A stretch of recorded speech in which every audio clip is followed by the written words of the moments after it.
Cans on, cans off. It's up to you. Keep them off. At this initial part for sure, yeah. What's with deep? Going deep. Chad and JT. I like the vibe, dude. This is the only other podcast that feels as like chilled out as ours. Oh, thanks, really? man. Yeah. Oh, that's nice. Yeah, and I don't mean to compare. I just mean that like in a welcoming way. Like any other show I've done, it's not many, but it's just so produced. Like there's like at least 4 or 5 people there, and I'm like, oh fuck, it's funny time. Yeah, they're like, you're on. Yeah, we edit it too, so there can be lulls and stuff. For sure. Yeah. We don't try to put too much pressure on ourselves. Yeah, it's the best way. I still already feel so much pressure. It's like, if there was more going on, it would kill me. Should we just do no intro song? Yeah, let's just get into it. All right. Hell yeah. Oh. Hey. Are we on? Yeah. We're on. That's it. Ooh. In there. We're Way to do an abrupt takeoff. yeah, but I'll fire it off. It's like flying out of John Wayne. Yeah. Oh, dude, I have yet to do that. Dude, it's intense, yeah. He goes straight up. I mean, I've never even noticed it, but that is, I learned about it a couple years ago. It fires me up. Because the rich folks on the coast don't want to hear the planes overhead. Yeah, in Newport. Yeah. Wait, what is this? At John Wayne, when the plane takes off, it has a steeper ascent because people who live in like the neighboring communities, which I assume are pretty affluent, were like, hey, we don't want to hear those planes over our heads all the time. Yeah. Wow. So it just goes up. They bam. just go straight up. You better get those poor people out of my sky. That's what they said. Yeah. They're like, if it's a private jet, it can fly overhead. that's fine. We'll wave to our friends. Yeah. Everybody else. I always got Bob Hope and John Wayne mixed up because I was with my brother at Disneyland. And I had a flight back to school, and I'm like, I'm at John Wayne. And I drove to Burbank. Nice. I fucking missed my flight. I'm like, I don't know. There's like too many old celebrity names. I don't know. Yeah, they're kind of synonymous with each other. Yeah. Not actually, but I mean, guess. if you're a kid and you don't know their work. I don't know the difference. Yeah, right. I think John Wayne was a Western guy, right? Died with like a pound of beef in his stomach or something like that. Legend. And then I think Bob Hope was a TV host. Okay. Oh, that's right. Yeah. I'm sounding real out of touch right now. He's Aaron, can you a speak to comedian. this? Yeah, Aaron will know. Yeah, Bob was a comedian and USO tours. He was famous for that. Yeah, he was famous for USO tours, and he was a movie star. This is me just trying to be a 20-year-old. That's my bit. Like, just who's Bob Hope? That's you know everything sick. about Bob Hope, but you're not saying. Yeah. I have no idea who you're talking about. I don't know old people. That's crazy. Yeah, I'll just do a quick intro. Yeah, hit it. Yeah. I just say like a little phrase at the top. So, for sure. Ooh, shave my ankles and tell me it's the weekend. What's up, Stokers of Stoke Nation? This is Chad Kroger coming in with the Going Deep with Chad and JT podcast. Guys, before we begin, I remind you once again that we are brought to you by Manscaped. Manscaped, thank you so much for keeping our trims pubed, for looking after our hogs, for making sure that our dongs are looking fresh and clean. Also, we're going to have a giveaway next week, your best Manscaped story or worst, and we're going to read out some of them on the pod next week. And then we're going to have a winner the week after that. It's going to get a performance package. I'm super pumped for that. And can I also throw in a suggestion? If you really want to win, we tend to lean towards the stories that don't involve cuts or abrasions or blood. For sure. Yeah. Although we've all had them, and I sympathize. Oh, for sure. Yeah. And I'm here with my compadre, Jean Thomas. What up? Boom clap, Stokers. And we're here with our guest, Noel Miller. Welcome to the pod. Thank you, fellas. Stoked to have you What's on. up, dude? Likewise, man. I'm good. I feel good. I feel like I don't have to be on, but I'm gonna be on. You know what I mean? Like it's more of a choice. Yeah. You guys have a good vibe in here. This is good. Oh, thank thanks, you, man. Appreciate it. Dude, nice. I appreciate. Yeah.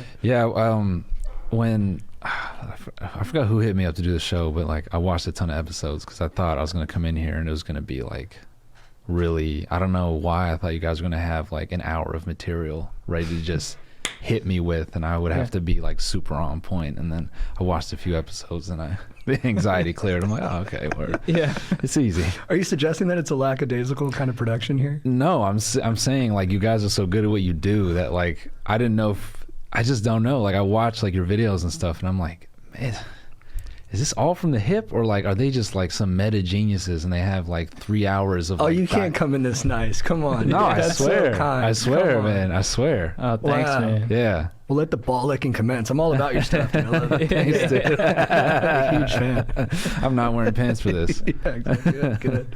Yeah, bro. Sorry, I didn't mean to get my nose up your ass. So No, quick, dude, I but- really appreciate No, it. that It means a lot. that does mean a lot. Yeah, thank Dope. you. Yeah. Yeah. No, I feel like from an outside perspective, it's kind of tough to understand the world of it. At least like we had a clip post on All Things Comedy, and like Yeah. half the people understood it, and Yeah. half the people were like, "This is not it, bros. Yeah. Like, go fuck Yeah. yourselves." Did you see? That's the a tough comments? crowd on there, though. They're very tough, I mean, yeah. they're Bill Burr fans. And Yeah. It's like a specific. Well, you know, he's Yeah. a genius. He has a huge fan base, but Yeah. he's tough. Yeah. I guess you got to immerse yourself in the world. Yeah. Maybe. Yeah. Take I a don't dip know. in the Pacific Ocean with us and see if you can get on our wave. I Yeah. mean, Like, I can only I can only imagine if you pose some of those town hall meetings in front of them. Like I think it would start to gel where they go, "Oh, Yeah. oh, they're oh, wow, wow!" Like 7 hours later, they're like, "Oh, they're joking." Fuck. Oh, I'm Yeah. an idiot. Damn. I can't tell sometimes. Yeah. Yeah. I mean, dude, the town hall meetings used to kill me because that's my favorite thing when people bring comedy to real life like that. Right. And the commitment, because that's worse than an open mic in terms of vibe. Oh yeah, yeah. You know what I mean? And to like commit the way you guys do, I'm like, oh man, Dude, these I guys don't are know. I think masters. open mics are worse. You think? If you're in an East Side open mic with a bunch of smart hipsters who went to like Oberlin College, and they all like know like 19 different intelligent ways to chop you up. Yeah. I don't know. I would die 1,000 deaths in there. It was horrible. It was good for me. I think it made me tougher. Yeah. Because I was used to being afraid of people who could beat you up, and now Right. I was just afraid of people who like, Would argue with you after the show. yeah, or just thought I was an idiot Yeah. too. Yeah. Yeah.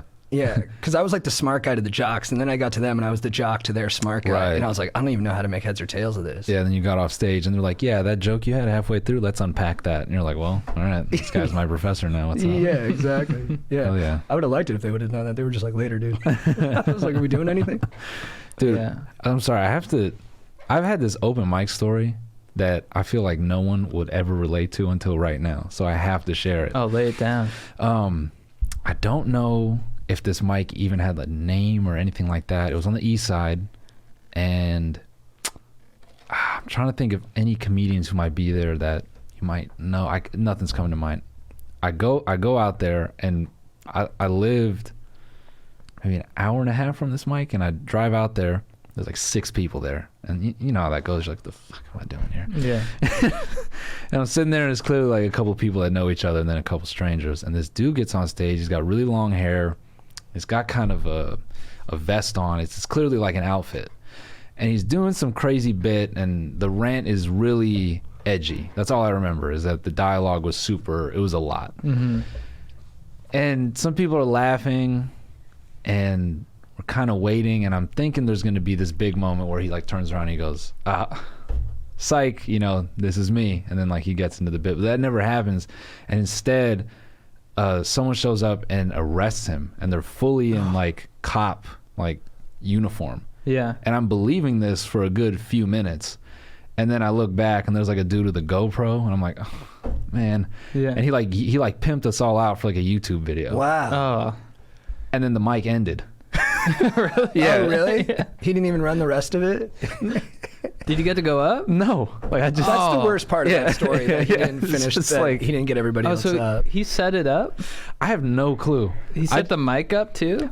I left that night thinking, like, I wanted to. I think I got it off of like open mic maps or something like that. Yeah. You know, And Comedy Bureau? Comedy Bureau. Yeah. Big shout out to Jay Kroger. Yeah, and I remember wanting to just find out if there was an email or something. That was like my Karen moment. Yeah. You know, Of course. in my life. Like I'm like this is the first time I want to send a strongly worded email. Like, hey, you bitch, you put this mic up. It's not real. I'm in a YouTube video somewhere, and I didn't agree to it. Yeah. Yeah, that's Yeah. terribly fucked up. I'm sorry. No, it's all It good. happened. It's just so strange. That world is for some reason, especially like early on, I would just submit myself to. It seemed like just so much abuse. Yeah. You know, like it's like you go to like, you go to a mic where they pick your name out of a hat, but they have limited spots, so you're there till 2 a.m. and you're just like waiting for them to pick your name and they don't, and you're like, all right, I guess I just wasted 4 hours sitting here on the top of like a Chinese restaurant. Yeah. and then the other ones I'd go to like the Comedy Store when I was first starting out, and like they'd be like, we have Lucas here who's going to judge you guys. He's a road comic. He's a veteran. And he'd like judge everyone's set, and he'd just tell you were a piece of shit. Yeah. You're just like, yeah, this is the process, I guess. Yeah. You're like, well, all right. I mean, they say you have to want to kill yourself to be a comedian. So, I'm they getting really there. make you get there. Yeah. It's so like, I don't get it. Why does it have to be that way? I don't know. Do you think it's like an attrition thing, like where because everyone else has been worn out, it's just that weird fraternity type stuff where it's like I went through it, you're going through it. I do think that's it. Yeah. And I think sometimes like when I first got to open mics, I would fake laugh at people. I'd be like, just to help the vibe in the room. Totally. You know what I mean? And then I got to a point where I was like, I think I'm actually helping this person more if I just stone face them, if it's not funny, because then they'll get to the next evolution of this joke or their persona quicker. So I was like, I just kind of got to be I think at first it really bothered me what an asshole everyone was, but then after a couple of years, maybe it was Stockholm Syndrome, I was like, now this makes sense. This is what we have to do to people. Mm-hmm. I mean, and I feel you sit in enough mics and you see enough new people come through and you're like, oh yeah, this premise. Right. Yeah, you hear it all. Here you go. I remember January was always brutal because you'd see this flock of new people come into the Comedy Store and to sign up for the Monday night mic, and you're like, I think that's what it is. It's just there's so many years, and you're just like, all these people are taking up space now. They're taking up, and it's you just get sort of possessive, I guess. Yeah, a little bit, and competitive. You're just like, get the fuck out of here. Like, Heather Maruli, she got mad at me. She's like, you're a casual comic. You're not dedicated to it, and you're stealing time from more dedicated comics. Right? Yeah. I didn't. That's so funny. Calling someone a casual within like comedy. Yeah. Damn. I don't know why that makes me laugh. You're a big MMA fan, right? I am. Yeah. That's a common kind of takedown of fan. He's a casual. Yeah, you fucking casual. Yeah. Yeah. I mean, dude, I don't think. You know what's crazy about MMA fans is, I don't want to call MMA a niche sport, but in ways it feels that way. It is, for sure, yeah. You know, like you have to really like it. If you show it to your friends sometimes, you can just see the boredom come across their face so fast. Yeah. It's totally it just looks like dudes rubbing up on each other. Yeah, like that always happens. Like, dude's kind of gay. Yeah, you're like, no, it's technical, nothing gay man. about a half guard, dude. Yeah. Even if it was, it's fine. No, see the way he's shifting his hip? I know their nutsacks are touching, but you get used to that when you do jujitsu. You're like, you get desensitized to it quickly. Yeah. I feel bad for their faces. Oh yeah. Because I'll watch, I'll be like, oh man, his face. Yeah. That's all I'm like they just slow mo this guy's nose exploding, and I'm just like, oh, the poor guy. That's all I can think. I'm like, it's just. That's I think. That's like one level deeper in terms of like sus for an MMA fan is when you acknowledge like a fighter's good looking and you're like, oh, he's like, no, I'm just saying he's good looking. Like that sucks for him. You know what I mean? Like, because he has more to lose. It's always funny to see those elements play out too when it's like a really ugly guy against a really hot guy. Oh, bro. Yeah. Dude, I like Clay Guida versus Roger Huerta. I remember that one. I was like, Roger's a smoke show. Yeah. Clay looks like a caveman. Let's see who wins. I love Clay and his pre-fight ritual, that head smacking. That shit is so just, that's what MMA is supposed to be. And I love like the fights where the pretty guy comes in and and he's got that, yeah man, I got a passion for it, and the other guy on the other side of the ring is like, I'm butt fucking ugly and I'm a dog, I'm an animal, dude. Everybody. Yeah, if I wasn't here I'd be fighting outside a bar. Yeah, this is in my blood. Dude, I almost got into a fight at Pan Pacific Park. I told the story before, and I smacked my head before the fight to like intimidate the other guy. I was like, come on, you want to fight? And then him and his friends just started going, oh. And it just made me feel really small afterwards. I was like, oh, fuck. You're like, that didn't work? It didn't work at all. Yeah, man, you ever been in a fight, either of you? I was kind of jumped one time in Spain. Okay, word. Nice. I was with my buddy and we were hammered and Damn. Yeah, but they were like small little guys, and we were just like, I was like 18. Okay. And we were just walking, and they saw that we were American. They're like, maricon, which is like a homophobic slur. Yeah. Nice. I'm just trying to keep it, and then I see... I'm sorry, I'm picturing a bunch of white dudes listening to this being like, oh. Yeah. You're like, way to keep it respectful. Yeah. And then this dude in white jeans just comes. He's doing like a flying kick at me, and then he like kind of hits me. Like he lost a lot of momentum in the air. For sure. And so but I fell over because I was like, oh. Yeah. And my buddy Will, who's kind of a bear, he was just like hitting them, and then he just like ran away, and that's like the most. Odd. And then I had my buddy punch me in the face because I wanted to feel what that's like. For sure. That's the most. That's a good moment. Yeah. It felt good. I was pretty pumped after. It does feel good. Yeah. If it's not too hard. Yeah. He's pretty big too. He kind of. But I personally haven't. I just watched my friends fight a lot, like in high school, and that shit. I don't know. I never understood it. Like, you watch one of your friends get beat up or beat somebody, and you see them a couple days after, and it just always felt like, I don't know if I ever want to go through that. You know what I mean? Like, I was also small too, so I was afraid of it. But same here. I say that to say, like, to fight. I guess it's kind of relevant, like with Jake Paul and all that. Like, he's good. Yeah, he's decent, and I think people hate to admit. Yeah, he beat my ass. Yeah. I mean, to counterpunch like that. I know Nate Robinson was kind of wild, but he's an amazing athlete. Like, I mean, dude, knockout power. That's not everyone has that. Yeah, and you can't be in the gym working that out. Like, no, you have that fast twitch. You're kind of born with it. Yeah, he's got it. That's pretty nuts. I mean, I don't know if he's gonna beat, like, I don't know, what weight is he? It's like 168 or something. I don't actually know. I would venture like 170 or something. He's pretty big. Yeah. He's not going to beat those guys, but he looks pretty thick. He's not going to beat Canelo Alvarez, but nah.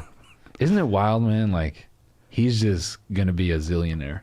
Like, he just can't. Jake Paul. Yeah, that hit him in the. We met Logan Paul at the NASCAR thing, and I tried to like get him on camera to like, I tried to embarrass him a little bit.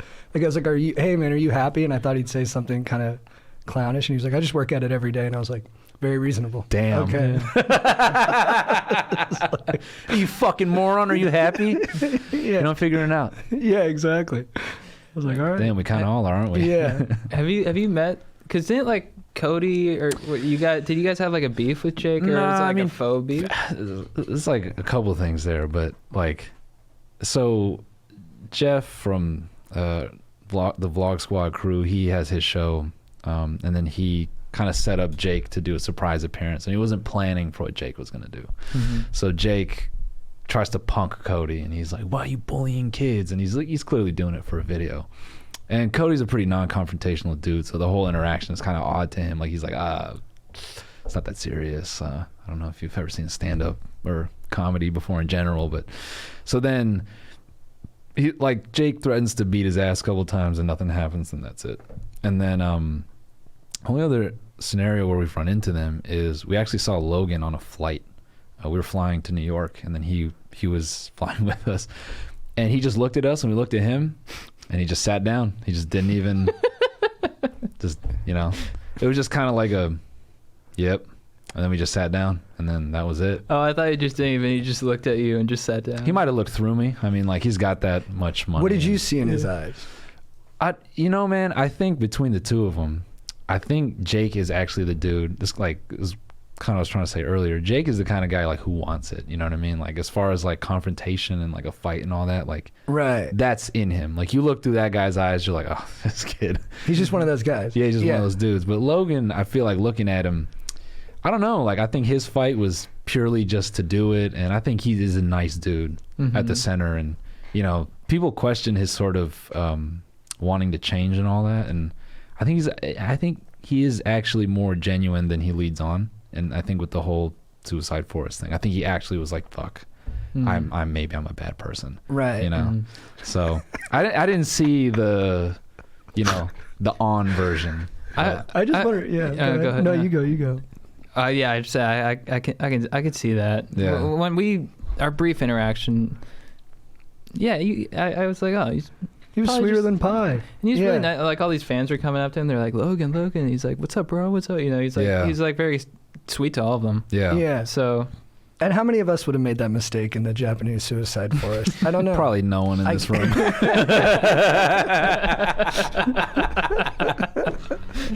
I mean, I don't know. I can't speak to it, but yeah, probably not. Yeah. That's so funny. Just that night when they're like, "Oh, dude, we got it. This is gold. We fucking got it, dude." I can't picture JT just be like, "Woo, oh, dead body." Oh, I'm sad. Gonna kill myself. Oh my God, man. Yeah. They were holding that memory card like, don't lose this, dude.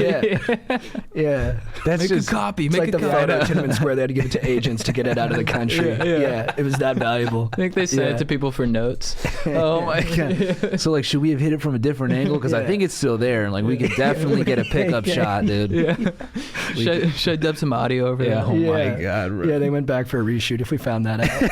What, you did a reshoot there? Yeah. Oh my God. We didn't get it with the first take. Yeah. No, because when Logan did he was turned away slightly, so we want him to turn his body more to the sunlight. Right. But he's a DP. He went over there. He like mapped out the light, so we know exactly where to put him this time. Yeah, they have a light hanging from the dead guy's head. How else are we gonna backlight him? It's just a fucking grip. I mean, it's fucked up, but like it's framed out. So yeah, exactly. That's exactly the energy. It's not in the frame. Don't worry about it. Yeah. That's hilarious. That's crazy. Do you ever do you want to fight? Like, do you ever want to wrestle or? So my buddies two of my friends fought amateur, and I think there was a period where I thought I could have gotten a fight for sure. And like I trained jiu-jitsu like very casually, and then recently I started boxing, so I know what like real conditioning is like now. And no, I mean I definitely have an interest in sparring. Like sparring, it's fun. I made my brother spar me for my 30th. Yeah, and it was great. I mean, I think fighting is so. I'm a nerd like that, so I feel like, fighting is a cool like math problem, I guess. Like interesting to like think about how to use your body and like what you're good at and all that. So high stakes problem solving with dire consequences. Yeah. That's what my Lord and Savior Joe Rogan says. Bro. Shout out my boy. I haven't talked to him in a minute, but still, Jose Raymond. He's starting this like. Do you see this event? It was like a comedy and boxing event. Like Jamar Neighbors did it. Oh, really? Yeah, and like some other comics did it. I just ran into Jamar. He said he had his first amateur fight and knocked somebody out. Was that? Yeah. Oh, wow. Yeah. The gym is called 10 Goose Boxing. So they were gonna do another event, but I think they had to cancel this because of COVID. But yeah, it was. I know Jamar has been boxing for a minute. And the way I saw the result was so funny because it was like I was going through people's snaps, like or Instagram stories, trying to find like a link because I know they live streamed it. So I'm like going down this weird hole of like just people I don't know. And then, so I get to like someone's Instagram and it's Jamar like warming up. He's got his mohawk on and he's like, yeah, like I'm ready. He's just being himself. And then I go like 2 stories later to some other dude's page, and then it's the guy he's fighting like on his knees, and I'm like, oh, he fucking clapped that. It's just like I got the very beginning and the very end of that story. So I don't know. Jamar's built too. Oh yeah. He doesn't look like someone you'd want to fight. No. He's such a crazy dude. Yeah. He's so funny, man. Where are you from? I'm from Toronto, but like I pretty much grew up like LA area. You grew up around here? Yeah. I like mean, what part? So I lived in like let me bleep that out. I don't know. This part's weird. My fans are weird, so like I like don't. Oh, they'll follow up. Yeah, dude. Like I had a weird experience where these girls like doxed my fucking my mom and like. Really? Yeah. So for what? What does it mean to dox someone again? To just like they added someone in my family on Facebook, and the person in my family was like sort of unsuspecting, and like they pieced that together through like a weird Facebook tree, and then they just started tweeting pictures of like my relatives who don't fuck with the internet at all, right? And like and naming them and like showing their names and shit and being like, this is this person. That's terrifying. Yeah. So I don't know if if I say where I grew up, we'll jump on it. So. Did that change your attitude towards how you interact with your fans? Yes. Yeah. Yes. How so? Well, I feel like I'm in a weird place where that was like my first taste of people take it to another level. So now I'm really like, people don't know where I grew up, and they don't really know any of my family, and I know it's been a running joke, but I've just kind of like doubled down on it. Like I don't even talk about my race because like people, they just. A lot of people wrote in. I was like, hey, what are some questions we can ask Noel? And everyone was like, ask him what race he is. I was like, I'm probably not going to ask that. I mean, I wouldn't say just because it's funny. Like, well, it is like kind of like, you know, I think a lot of great artists are kind of ciphers, right? Like you don't really know much about them, so you kind of fill it in how you want to. I mean, is that what you're thinking a little bit or no? No, actually, when I started doing stand-up, I found that by like I feel like every mixed race comedian, the set is the same. I know you're wondering what is this guy? Like it's this, and I felt like I was kind of like zoning into those just tropes or whatever. Completely, yeah. And so I started to just not acknowledge it, just to try to say, okay, what do I have to say if it doesn't have to do with my face or whatever? And so I kind of started zoning in on, you know, funnier things, at least to me, like, you know, rather than my mom, how she looks, like the type of abuse she put on me. Right. You know, and then like kind of leaving it open to interpretation, but like a stupid joke that I.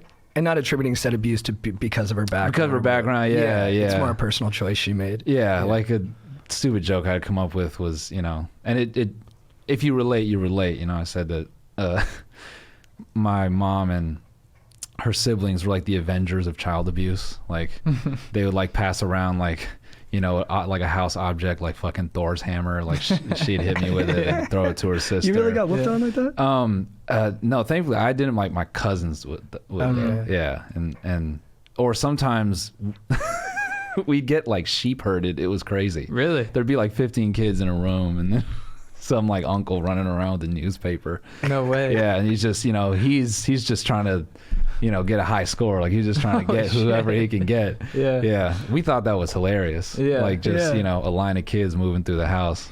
Yeah. What are you doing, dude? Yeah. Was it a strict house? Yeah. In their own way, but like definitely. Were you allowed to watch like rated R movies and stuff like that?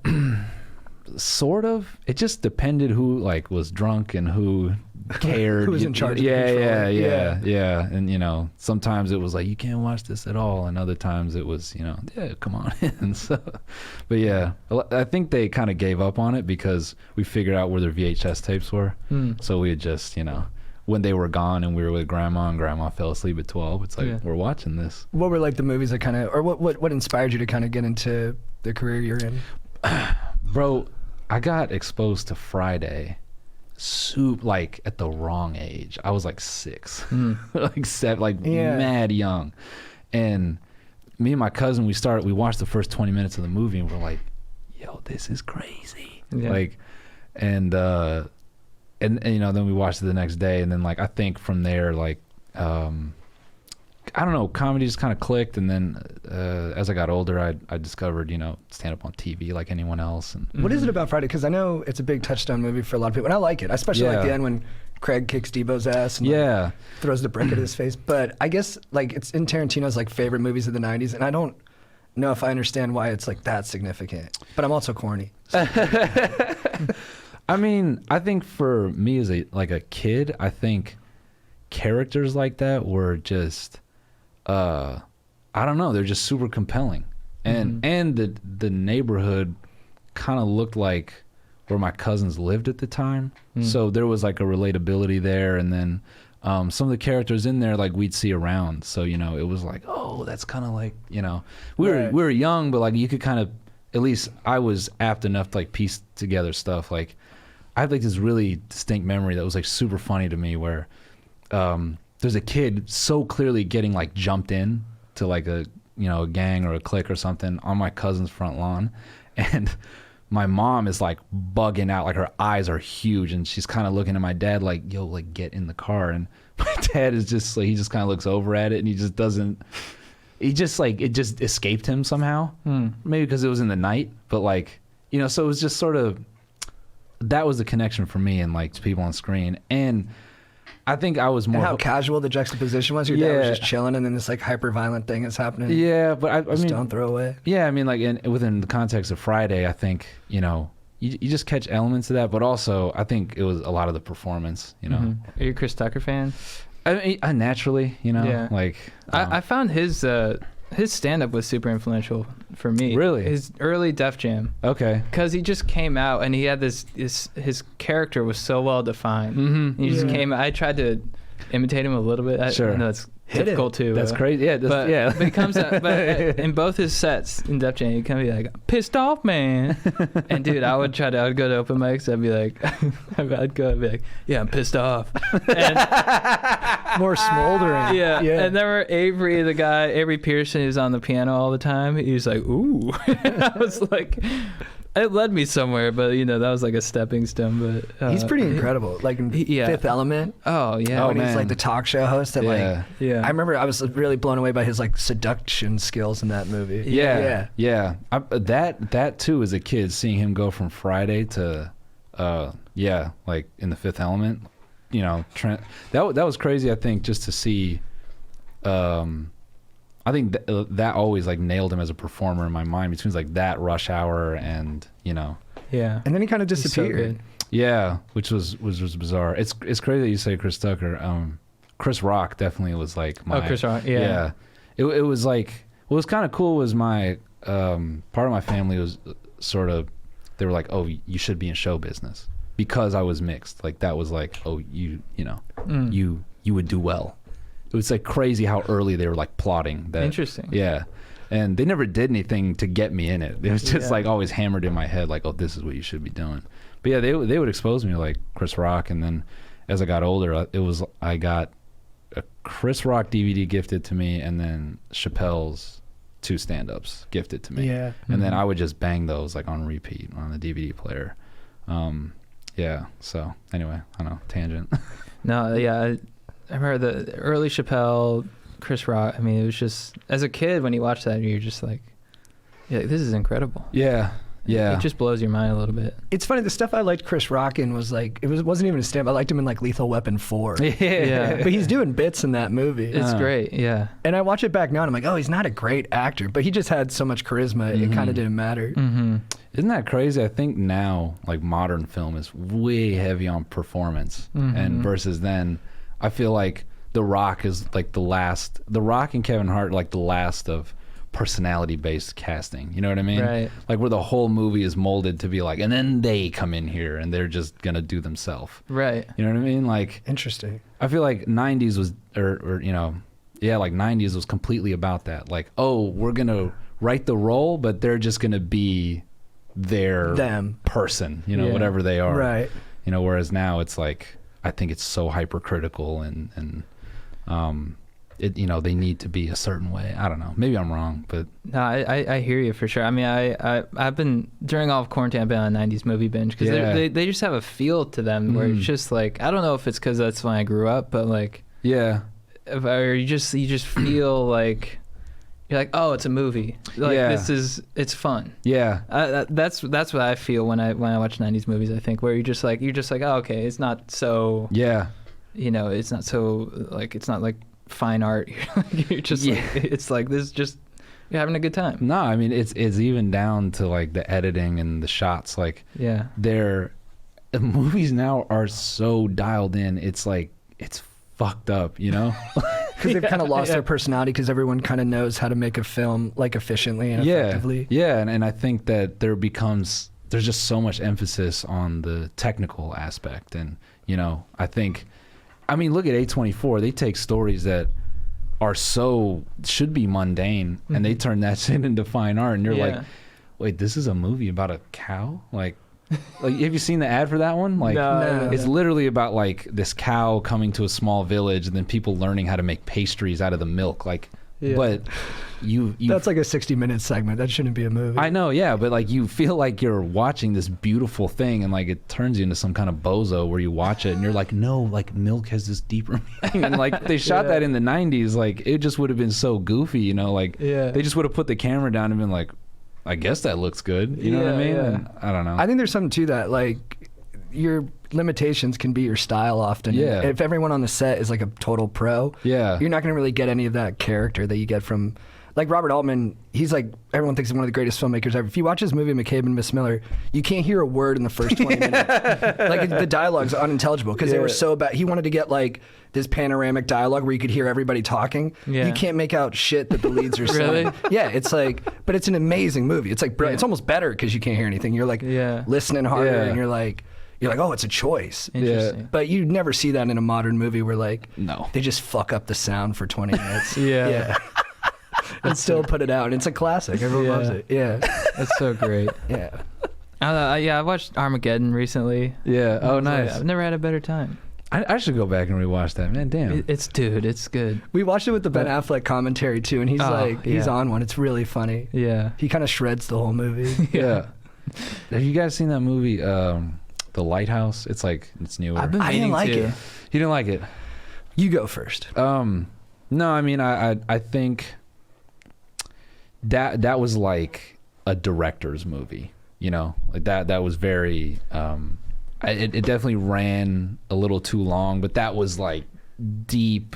I watched how they made it. They built that lighthouse. It was such a involved process. It took like 6 months to make, and you know, these crazy things within the set, like it was just so much production effort. And I was like, yeah, I would recommend it to people, and they'd be like, yeah, dude, 10 minutes in, I was out of there. And the language is so specific. Like that guy did another movie where he like researched like old dialects and like he writes them like I guess as accurately as he can. Yeah. Why didn't you like? I mean, I guess I just didn't care about like their relationship that much. Like in the end, when whatever happens, I was like, all right, yeah. I wasn't like it didn't affect me, I guess. Totally. Yeah, that's where I say it's like a director's movie because you're just purely watching it to be like, oh my god. And you direct, right? Yeah. You know, I'm so weird about like acknowledging that stuff. You just want to be humble. I get it. Yeah. It's just I don't know. I feel like because it's all sort of like on my own stuff. I feel like I didn't earn it per se. You know, like it's just I paid some guys who went to school for this and they let me pretend I'm directing. Yeah, but you're Steve Jobs. You conduct the orchestra. Yeah. I mean, it's definitely a muscle I'm trying to flex and get better at, and it's people are not forgiving with art, especially now. Like, are trying to make it. I feel. What do you mean? Like online? Yeah, on the internet. For like sure. the way people receive stuff. Yeah, like you can or you know, it's a lot of kids clearly with like narcissistic parents who, you know, told them everything they did was wrong and that how they should have done it, and then they just project that onto you, and you're like, man, I was just trying to make something. I'm sorry. Yeah, that is kind of you do. You'll get a lot of comments on like what you could have done better. And you're kind of it's a lot of like you should, and it's like, listen, your parents might have said that shit about your math test, but this is not the same thing. Like, relax. Yeah. But yeah, I enjoy it for sure. Is that what you want to do though? Like be like a film director? I think eventually, it's the thing I'll land on. I've always loved it. And I think out of all the things I try to do, it's probably the thing I'm the best at when, you know, because even with comedy and like trying to do stand up and stuff, I always feel this slight sort of, I'm trying to tell a joke that should be a script kind of thing. Like, you know, I'll say something, and I've just had so many moments where I'll say some dumb shit and to a crowd, and they're like, you should put that in like a video. Like, it's the best fit for your expression. Yeah, you know, I think, so yeah. Nice. What directors you like? I mean, dude, I should not be butchering his name. Ari, what's his last name? He did like Hereditary. Oh, Aster? Dude, I haven't seen any of his movies. Man, I just watched Hereditary alone. I love that movie. It's so good. It's so good, and it's like there are moments in there you shouldn't laugh at, but like had me crying. Yeah. Like, this is so funny. Yeah, you should check out his stuff. I'll watch it. I'm kind of sensitive to scary movies. That's why I've kind of avoided it. Yeah. That one can be a little rough. You know, definitely watch it with the lady or something. Yeah, she's got a more cerebral brain. She won't get as scared as I do. Yeah. I on Halloween I was out to dinner with, and I was like, I gotta watch a scary movie. And my girlfriend doesn't like them, so I'm like, I'm going home. I'm gonna watch Hereditary. I got like 40 minutes in. It was like midnight, and I was like, I'll wait till day to finish this. It took me a week to finish it. Oh man! But then I loved it. Yeah, it's crazy. I mean, spoiler alert. When the way he did the head falling off in the darkness into the soccer ball. Yeah. You know, it's just like and how he framed the whole thing to look like a dollhouse. I assume you picked up on that aspect, but yeah, it's just I think he's got like such cool ideas, and the way he does that stuff is super interesting. I mean, not to be mainstream, but like I think the Safdie brothers are super interesting. Just their I still haven't watched it, but they did a movie in 2014 where they casted like a actual like I think drug abuser, like either she was current or former, and they I think they made her the main character. And I picked up on them after watching Good Time, and I think that was my favorite by them. I think that Uncut Gems was like very I feel like that was the more studio version of what they do, but I think they're interesting in how they sort of they bring real life to cinema, which is I think super hard to do now. But sorry, I'm sounding like a total no, you're right, dork. And like it's true. No, because they cast like the woman that they casted in Uncut Gems, as like the bottle service / like Adam Sandler love interest. Yeah. She was incredible, but she wasn't an actress. That was just like a friend of theirs from New York, and like. But when I watched that movie, I'm like, oh my god, it was like. Yeah, it's just like in it. Yeah. It's so wild. And then putting Kevin Garnett in there, and then I don't know. Yeah, they really do a good job of that. And then just the tension they can sustain over an entire movie. It's almost too much for me. I'm like, all right, dude, like, let me off the hook. Yeah, Uncut Gems was like, I just paid for a panic attack. This is fucked up. I think I had a panic attack on my way there anyway. So by the time I got in, I was like, I'm so fucked. Yeah, I was in the theater. I was looking over at people, and people were like their heads were. I was like. I'm like everyone, no one's having a good time. Nah. I have a theory because I watched Uncut Gems first. Okay. And then I watched Good Time. And I have a theory. Hit it. That whichever one you see first, you'll like more because it's your first introduction to their style. Yeah. Because like when I saw Good Time, I was like somewhat familiar with it. Because when I first saw Uncut Gems, I was like, holy shit. Because the style was so unique. Yeah. And I was like, that was incredible afterwards. And then I saw Good Time. I was like, it was great, but I felt a little bit more. Yeah. Like I liked Uncut Gems a little bit more. Yeah. You already knew what they were doing a little bit. Yeah. But yeah. No, I agree with that. I feel even with like Tarantino films, I think, it's kind of the same thing. It's not to say that like, you figure him out and you know what he's doing, but you're like, oh, okay, this is like one of his movies. Yeah. Maybe that's why I like Pulp Fiction the most, because that was just my first intro to him. So I was like, this is like a brand new thing. Yeah. And now every time I see something, I'm like, although it does feel like he's gotten a little bit more like tedious or something like that. Yeah, I think by not like to speak ill of the masters, but nah, I mean, I think by the time he hit like was it The Hateful Eight, it was I think that was, again, it was like very studio, very, very, when you compare that to Pulp Fiction, I feel, Pulp Fiction just kind of had like, kind of what you're saying, like that early movie making charm where it's a bit gritty and not as evolved, I guess. But so are you like wary of working with like within like kind of systems like that? Like, would you prefer to like make stuff just sort of, on your own? Yeah, because I feel, they'll steal like the authenticity from it. Maybe. I think what a lot of it is that I said this about Stranger Things, like the third season. The third season I thought was bad purely because of the technical aspect. It felt like shots that were just sort of pre-printed and like, I felt like the whole thing was shot in like 10 days. It was kind of just like, all right, yeah, so this is the close-up, so use that lens and just frame it here and just make sure she's 10 feet from the camera and it's going to look like this. And then, it's just like bang, bang, bang, bang, bang, just knock them all out. And I feel like with studio, you kind of end up going that way because you have a union and you have to make sure you're only this many hours and, so you kind of start, it just becomes a machine versus like, yeah, all the stuff I've done is sort of indie. And it's a bit like, hey man, we fucked up on the time, like, I treat the crew right and maybe they'll just like hush the meal penalty, and then you like get something and like in all that madness, like something comes out and everyone goes, damn, if we were like union job, there's no way we could have did that. And so you kind of come away with material that is unique to that workflow where you're not it's not a lot of money and like a big microscope on what you're doing. Werner Herzog calls it the apparatus, and he's like, the apparatus gets in the way. Yeah. All I need is my camera in the jungle. Yeah.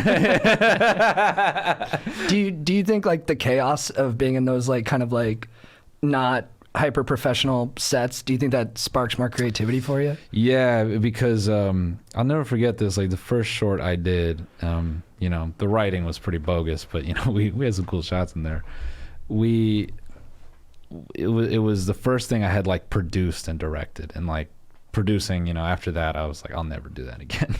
And we get to a point in the day where I had just completely fucked us on time and, you know, completely overestimated what we were capable of doing. And the gaffer, shout out to my guy Tom, I'm panicking, and he looks at me, he goes, hey bud, he's like, this is filmmaking, just figuring stuff out on the fly. And from that point I had always remembered that, and I think at this point now, that's almost like the fun when you know like the clock is ticking and you're like, all right, we got 15 minutes. What's the dopest shit we could do in 15 minutes? Yeah. And then like then it becomes really dope, because then everyone in the room, like the gaffer and the key grip, are like, well, you know, like I'll hang from that fucking tree, like if you don't say anything, you know. And you're like, okay, yeah, like, and then you know, it adds excitement too. You're like, oh, we're doing something bad. Yeah, exactly. Yeah, people have skin in the game. Let's go. Yeah. And nice. Everyone loves coming away with like a war story, and they'll like look at that frame forever and go, oh, dude, to get this, fucking A, man. Me and Caleb had to do this thing, and so, it's fun. I feel like there's a charm to that kind of work too, that the audience can subconsciously feel, because a lot of times you see artists who like they'll have something huge that comes out, and then they like get their big sort of, they get a ton of money to do something bigger. They're like, all right, you're awesome. Yeah, here's a bunch of money. And then they like kind of, you're like, oh, now they're super produced, and they lost sort of that punk charm that drew you in as an audience member. I think. Yeah, you know what I mean? Oh, 100%. Yeah, and everyone calls it, you know, like selling out or whatever, but it's not that. It's just like, oh, they just got too much money. Yeah, you know, they made it too easy on them. Yeah. I think like the only way to beat that is, do you guys listen to Bad Bunny at all, or like are you sort of? I know like Mia. Okay, yeah. Is that the one hit with Drake? Yeah. Killer song. Well, his like primary director is dude Stills. This guy is mega talented. He like finds a way to get all that money, and I think there's such a good example of like getting that money and doing the most, you know. Yeah. So it still maintains that, like, you know, his most recent music video, he is performing like out in the desert with like these kids like skating a bowl, and it's like this bowl that's clearly in the middle of Death Valley, and it's like, wow, they really paid a bunch of people to go skate in Death Valley. Like that's like so much money. Yeah, you know, a studio would have been like, oh, we have one on the back lot, like don't waste your money. They paid for an 18-wheeler to cross frame just for the opening shot. I'm like, that's dope. Like, that shit must have cost like $100,000, and he's just like checking it off. And I love those shots. Like in The Irishman, there's just a shot where they're just hucking cabs into the river. They huck like 6 of them into the river. Or like Scorsese will do a cutaway of a car exploding. Yeah, and you're just like, what? You're like, that's $100,000 for 3 seconds of screen time. That's hilarious. Bro, I just saw a clip of a Limp Bizkit concert. Dude. You saw that shit on Twitter? No, but I went to one when I was in 5th grade. Oh, word? No, it was a MTV concert, but he blew up a fucking boat as part of his set. It's just like out on the water, and he's just like hunched over, and they're like waiting for the build up, and the boat just goes fucking boom. I was like, yo, that's the dopest like stage effect you could ever have. I saw these comments of people saying, oh man, Limp Bizkit's corny, but, and they all have these crazy stories about his shows. And it's just, I don't know, it was just like a cool like. He's a director. I mean, he directs movies. Have you seen his films? I haven't. He's got one, The Education of Charlie Banks. It's about a ruffian who gets like caught up in like a East Coast prep school like scene. And there's literally conversations about like deconstructionalist philosophy in it. And you're watching it, and the whole time you're just like, Fred Durst directed this? Wow. Yeah, I didn't even know I want to see this. That's dope. Yeah. I just know him as like a horny dude who liked to, you know, bring it on stage. But there's clearly some stuff going on up Bring there. it on stage. Yeah. Dude, that'd be tenacious. I would love to have the opportunity to be like, nah, we're gonna add like we're gonna have a fighter jet just like flying. Yeah, you just can't add some crazy shit to this. People are like, okay. Yeah, they're like, sure. That is the dream. Yeah. We're gonna have jet skiers just like flying over. I did not to whatever, but so I put out like a music project that's not important. I mainly your album that just came out. Yeah. Any accompanying like videos and stuff. Yeah, like I mainly I made the music and then I was just gonna put it out and I was like, it would be really dope to have like a crazy visual for this. And then I just like went way overboard because it was like a bit of a sentimental thing. And I thought, well, if I can only do this once, like why not like do the craziest shit I could do? It was nuts. Like you on top of the car. Yeah. I appreciate that you watched it. Fucking, I only bring that up because that was like, I only got a taste of like that. Like, I want to fly a jet over something. Like my fiance, she, has just been in the production world for a minute, and through a couple friends, she gets the stunt one of the main stunt guys from Mad Max. He was the dude who sprayed his face with the paint and then jumped with the 2 spears onto the car. So we hit him up and we tell him the stunt, and he's just like some chilled out Australian dude, and he's like, oh yeah, that's easy. I was like, what? That's easy? And every producer I talked to was like, they wanted nothing to do with that stunt. Like they were like, no, that's so expensive. It's going to cost you so much money. And they were talking about like, you need to buy a car and like drill into it. And he had the crazy, I don't want to reveal it, but he had like the smallest, simplest setup. I couldn't believe it. And like, so that feeling of like riding that car, like in the desert with like this fucking, jib crane, like, or, this Pursuit Systems camera going around my head. I was like looking at this like, dude, I'm not even scratching the surface. Like Tom Cruise shit must be so dope. Like I get why he wants to do all his own stunts. Yeah. Like He's like built his life around that. He doesn't do the movie unless it has something like so crazy, brand new, death defying. He's going to space. We did a city council speech about that. We want to rename the space station after him. Dude, he's as a symbol of hope. He's the man. Guys, I'm interrupting this podcast to let you know once again that we are brought to you by Manscaped. Manscaped, thank you so much for keeping your trims pubed, for keeping our trims pubed, for looking after our hogs, for making sure that our dongles are looking fresh and clean, because when it's a holiday season, okay, and you want a holiday sweater, you want something with reindeer on it that's going to let people know, holy shit, this dude is jolly. But you know what else you'll need? Well-trimmed pubes, because you want to differentiate between the fuzzy, ugly sweater you got on your torso and the sweater you got around your dong. And you want to make a statement that's saying, you know what? I know about fashion for the upper half of my body, and I know about fashion for my dink, and I know how to properly take care of it. I've got ball deodorant on there. I've well-trimmed pubes, and my bell end is fully accentuated. It's epic. And guys, we're doing a giveaway.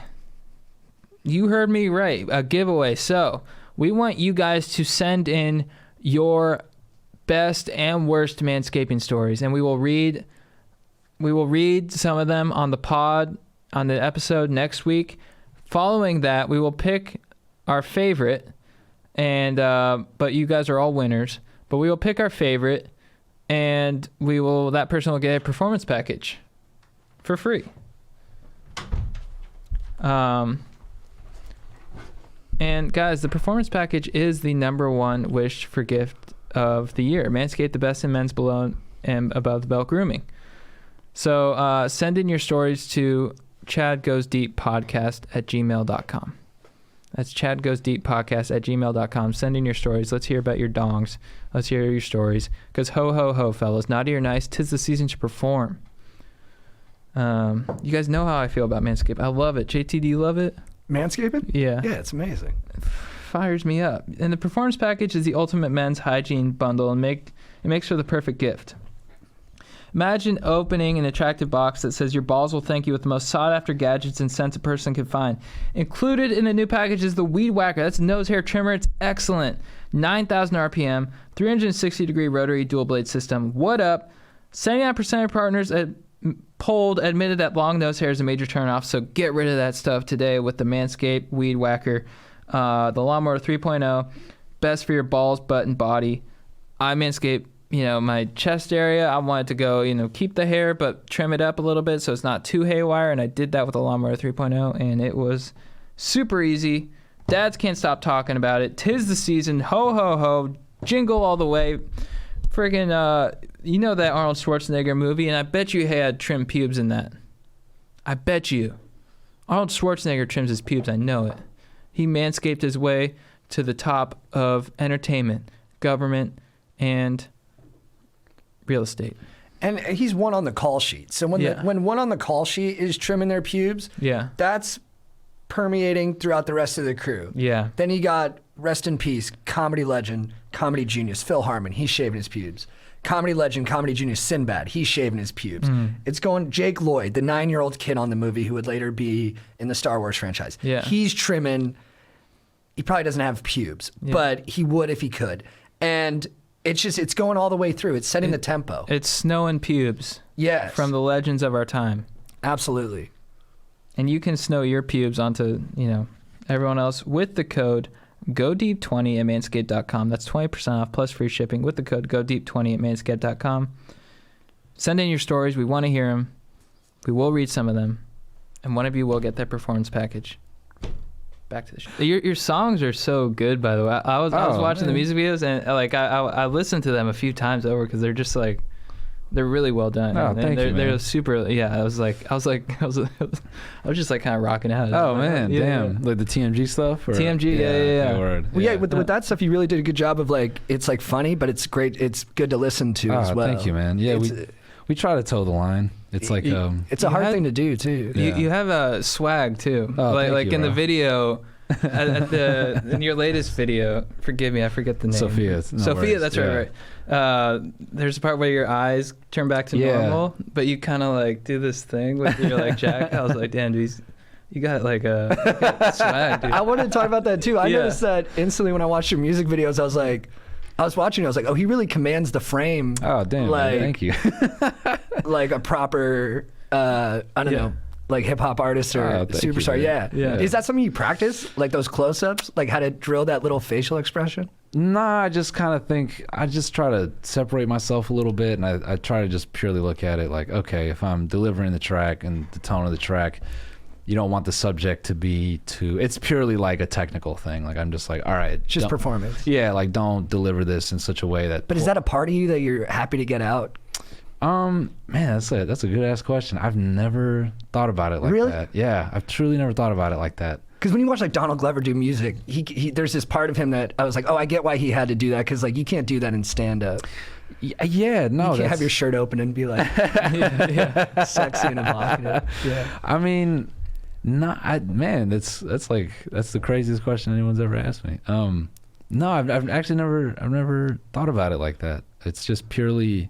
I try to keep it pretty humble, I try not to get on frame and be like, I'm the rapper now, you know what I mean? Like, okay. I just try to think, okay, visually, what's gonna make the track like kind of have a complete experience, If we're kind of fucking around on camera, it might pull people out of it, and so, just maybe be a bit more serious about it. But yeah, just commit to the part that you're playing in that moment. Sort of, yeah. Because with TMG lyrics, it's super. Man, that song, it's crazy. I assume you're familiar with Fantano. He fucking like hated it, and really, he was like, someone like linked me a cut of him like really hating the song, and he's like, it's so bad, and it's not parody of anything, and blah blah blah. And I don't think he watched the music video, and it bummed me out because I'm like, oh, dude. This song was just purely like, what if your fleshlight was like a person? Right.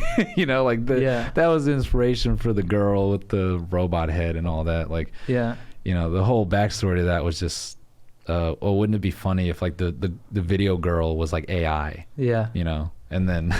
Well, I think that's brilliant to do it that way, where it's not so clearly parody. Oh, thanks, because we did a music video one time, and like. And it was a lot of JT was sort of like, you got to do this as sincerely as possible, because then if you go too far in like the Weird Al kind of like realm, I feel like it's sort of like when people are watching it, they're like, is this like really good? Where it's like they're sort of like they're like, I don't really know what I'm seeing, but I like it. Yeah, I think that's the best way to do that. Yeah, no, I completely agree. And isn't it crazy how with Weird Al, he was like the dude for like comedy music, and then now it's like there's no one who could be like that guy. Like, right. He was like the only guy for a long time. Right. At least when we were younger, right?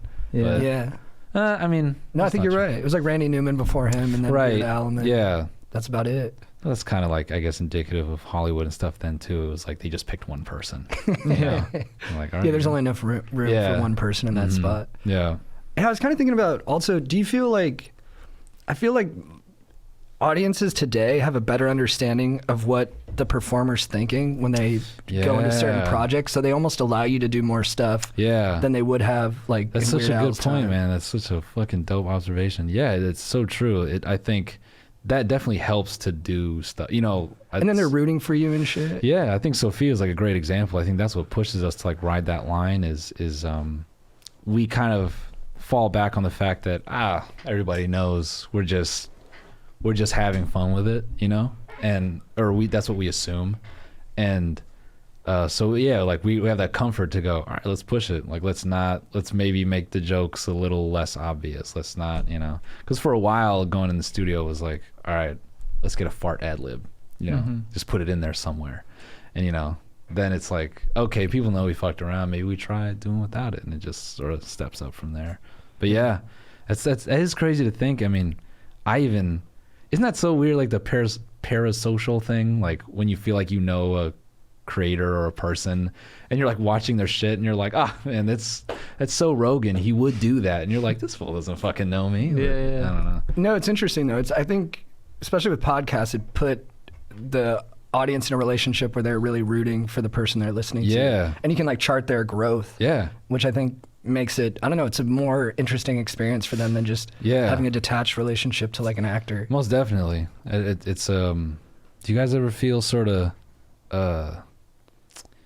like when you get on, like do you ever, like when you record, do you feel sort of like an obligation to be like, I don't know, like your best self? That sounds really goofy, but like sort of, do you know what I mean? Like you kind of want to represent for the people that listen to you and make sure they're happy and that sort of thing. Like, you're like, I want to be like 20% vulnerable, 20% funny. I'm like, this is the quotient that I think they expect of me.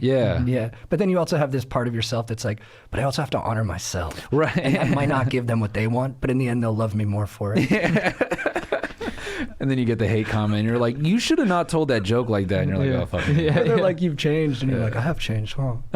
Or maybe I was always this person. Yeah, I think it's part of that, but I also kind of, I don't know if I want to like show them like growth. Sure. Maybe. Yeah. It's sort of like every time it's like I want them to sort of be like, oh, he's improving. I think that's sort of, maybe that's sort of the goal. Or maybe it's just in competition with myself. No, that's, I mean, I think I mean, to your credit, dude, like I think stand-up definitely like hammers that mentality home, you know what I mean? Well, that's why I love stand-up. It's like it's all on you, and you can sort of like it's just, you can see that instant kind of like, okay, I had a good set, but I mean, I have no issue saying, dude, so I was at a West Side mic one time, and I had gone there with some bullshit jokes. I don't think I ever ended up going on, but you had got up and you were like murdering. Oh, I was? Yeah. Oh, really? Yeah. And I remember like watching you perform, and I'm like, it like inspired me, and I was like, yo, that shit was fucking hilarious. Like I just remember this like strong like impression you had left, because I appreciated so much how dialed in just the whole performance was, and thanks, man. Yeah, and I watched that, and I thought, man, like that's what stand-up is, you know, and fuck anyone in this room that's not laughing. Like that's what you're supposed to be. You're supposed to get up there and like do your thing. And, dude, that makes me feel so good. Thank you. Yeah, because I treated stand-up so much like going up there and spitting out tweets, like just dumb premises and whatever, and so see you go up there and like commit. I'm like disrespectful that I'm coming here with my fucking half-ass. Wouldn't it be funny if like like what am I doing here, bro? So yeah. Oh, thank you. I think it was the Chris Tucker influence, because he came up, and him and Sebastian Maniscalco. Yeah. They're like, when I watch Sebastian, he walks up there when you watch him live. You're laughing right when he walks up. Yeah. Because he's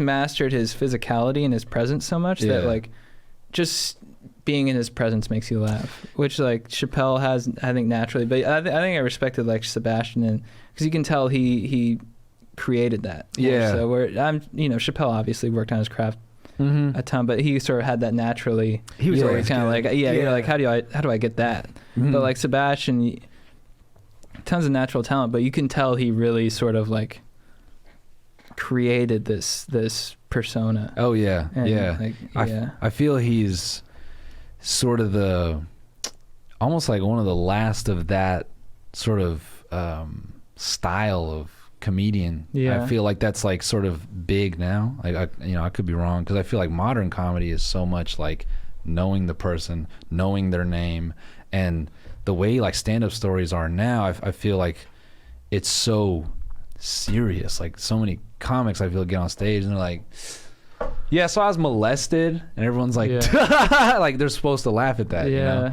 And it's this weird shift where I feel like you don't see a lot of performative stand-up. Does that make sense? Or am I bullshitting here? I don't know. No, I know what you mean. Like it's kind of, most of the people's acts now is kind of steeped in some pathos, but you don't get these people who are playing like pure characters. That's why I love what you guys do. Like, you know, I love watching your videos. I'm like, this shit is like amazing, because it's like, it's just such commitment, and it's not sort of, you know, because I'm guilty of the thing I'm critical of, which is I would go on stage and sort of lean into my trauma, and then you realize, bro, this is not therapy. Like, you're not supposed to get up there and be like, yes, like this happened to me when I was 5, and this happened to me when I was 8, and this happened to me when I was 12. So that's funny, right? You know, everyone's like, yeah, I guess, like, you know, but. Yeah, I've especially open mics. I'll use them as therapy though. Like if something happens with I'm like, I don't know how to process this. I'm like 3 open mics. You're so good at it. You're able to bring that. You're able to talk about what's going on and make it hilarious. Oh, thank you, dude. Yeah, man. I was gonna ask you about. So you're like, what did you call it? Parasocial relationship. Yeah, I've never heard that. But like, cause your relationship with your fiance now. Like, I feel like following you, it's like your fans are super invested in it, and it's something that people engage with. Is that, I don't know, what is that like? I'm not a really, I know I talk a lot and I'm like willing to share a lot, but I'm weirdly private. So, you know, I'm happy to talk about things that have happened to me, or like things I've seen. But your experiences. Yeah, but you know, when it comes to like sort of like real time stuff, you know, I don't really say like too much about like, oh, me and my fiance are gonna go do this, or like we did that, and blah, blah, blah. You know, I'll let sort of time marinate and then let them crop up. So like to have people genuinely care about our relationship, I mean, just flat out, it's a weird world for me. Like, to, you know, I've made this joke before, but some people that follow me on the internet, they care more about me than my own parents did in ways. Like, you know, like I just mentioned casually that I still have eczema as an adult, and I got all these people DMing me like, you should try this cream, and I do this cream for my eczema, and like I think it would be really helpful for you.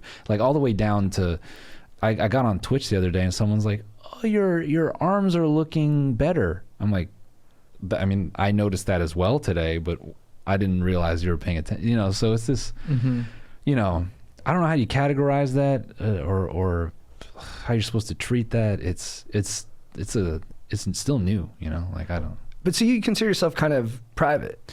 In a way, yeah, because, you know, it's like, me and my girlfriend go out and all that, you know, I don't post stuff like that. Like my day-to-day interactions are sort of whatever. I think like a big moment, like, you know, us getting engaged, I think it's a big deal, and I think that's something I would have told friends anyway. So it's like I'm comfortable posting something like that because it's like, hey, we're engaged. But other than that, yeah, I do struggle, I think, to open up, because if you look at anything I'm ever posting, it's like I'm either telling some dumb joke, or I'm sort of in character, or like I'm in like an office, but you don't ever really know. Like, yeah. But I feel like I know you. Do you? From watching your stuff. Yeah, I don't know. Maybe I have a weird perception of private. I don't know. No, it's interesting. Because, I mean, there's definitely stuff I don't talk about, stuff that I like probably will never talk about. Well, hopefully I'll get to a place where I feel comfortable enough to do it. But then I do share a lot too. Yeah. But it's this weird, it's kind of just intuitive. I'm just like, oh no, that one stays back. This one can go out. Yeah. Maybe private's not a good word. I think maybe I use that word because I have like because I'm me, obviously, I have like a strong sense of what I'm holding back, I guess. So I think in that way I say, yeah, I'm private, because I don't share whatever. Did you watch the David Dobrik breakup video with his girlfriend? Yeah. because that to me, it felt fake to me. Like they were being too nice to each other during it. Oh, bro. Yeah. I mean, they knew what they were doing. That's what I mean. I want it to be more like the movie Closer, where she's like, I left you for someone and his cock's bigger. And he's like, oh, fuck you, bitch. Yeah. I want it to be like raw. Oh, and man. Yeah. Go ahead, man. No, that's it. I just wanted some more viciousness in it, I guess. Yeah, that shit was like, man, they probably sold so much merch off of that. Like, I know when that was over, like when they were like, boop, they like high five, like we killed that shit, bro. Yeah. Like they dapped each other, and I say all this, and I've only met David once, and he was only nice, so you know. Yeah. I'm sure he's cool, yeah. Yeah, but nah, man. I mean, I don't know. That was crazy. I think they knew what they were doing. Yeah. And they're like, I just love you so much. Yeah. And she's like, I love you. And we met her. She hosted like a Quibi dance show. Yeah, I had that we were no judges idea. on. Yeah. I didn't know. She was awesome. Like Yeah. really, really cool person. But and super good at her job. But I think that kind of goes to what you were saying earlier, like when when the audience knows the person. I think you can see it, especially on the internet. Some people are comfortable almost like lying, or like they know what they can get away with. That's a shitty thing to accuse people of, and I don't want to say whatever, but I feel that some people toe the line of, oh well, they care about me, so maybe I can, like it's something like they dial stuff up, or I totally know what you're saying. They'll say something that like happened to them, where it's like a lot of time they're just sort of just like trying to, they're pulling sympathy from people maybe a little bit. Yeah, like they're trying to evoke something that maybe wasn't there. Yeah. I think the micro version of that is like white girls on TikTok with glasses, like in a Walmart parking lot, like tapping their phone, being like, so this guy, sis, tries to flirt with, and it's like, dude, no, this story is not that. Yeah. It's very regular. Yeah. It's very mundane, but they're like, they know their fans will like eat it up, and it's going to get like 1 million likes. So they're just on that bitch. Yeah. Like, well, there's sort of like I call it like the victim mentality of like social media these days, where it's sort of like, this might sound like conservative or whatever, but it's like, look at how I'm a victim kind of thing. Does that make sense? Yeah, for sure. Does that sound No, like, it doesn't sound bad. You're right. yeah. I don't know. I know people who are like, I've worked with people who are like the meanest assholes, like the meanest people. Yeah. Like just vicious to everyone in the office.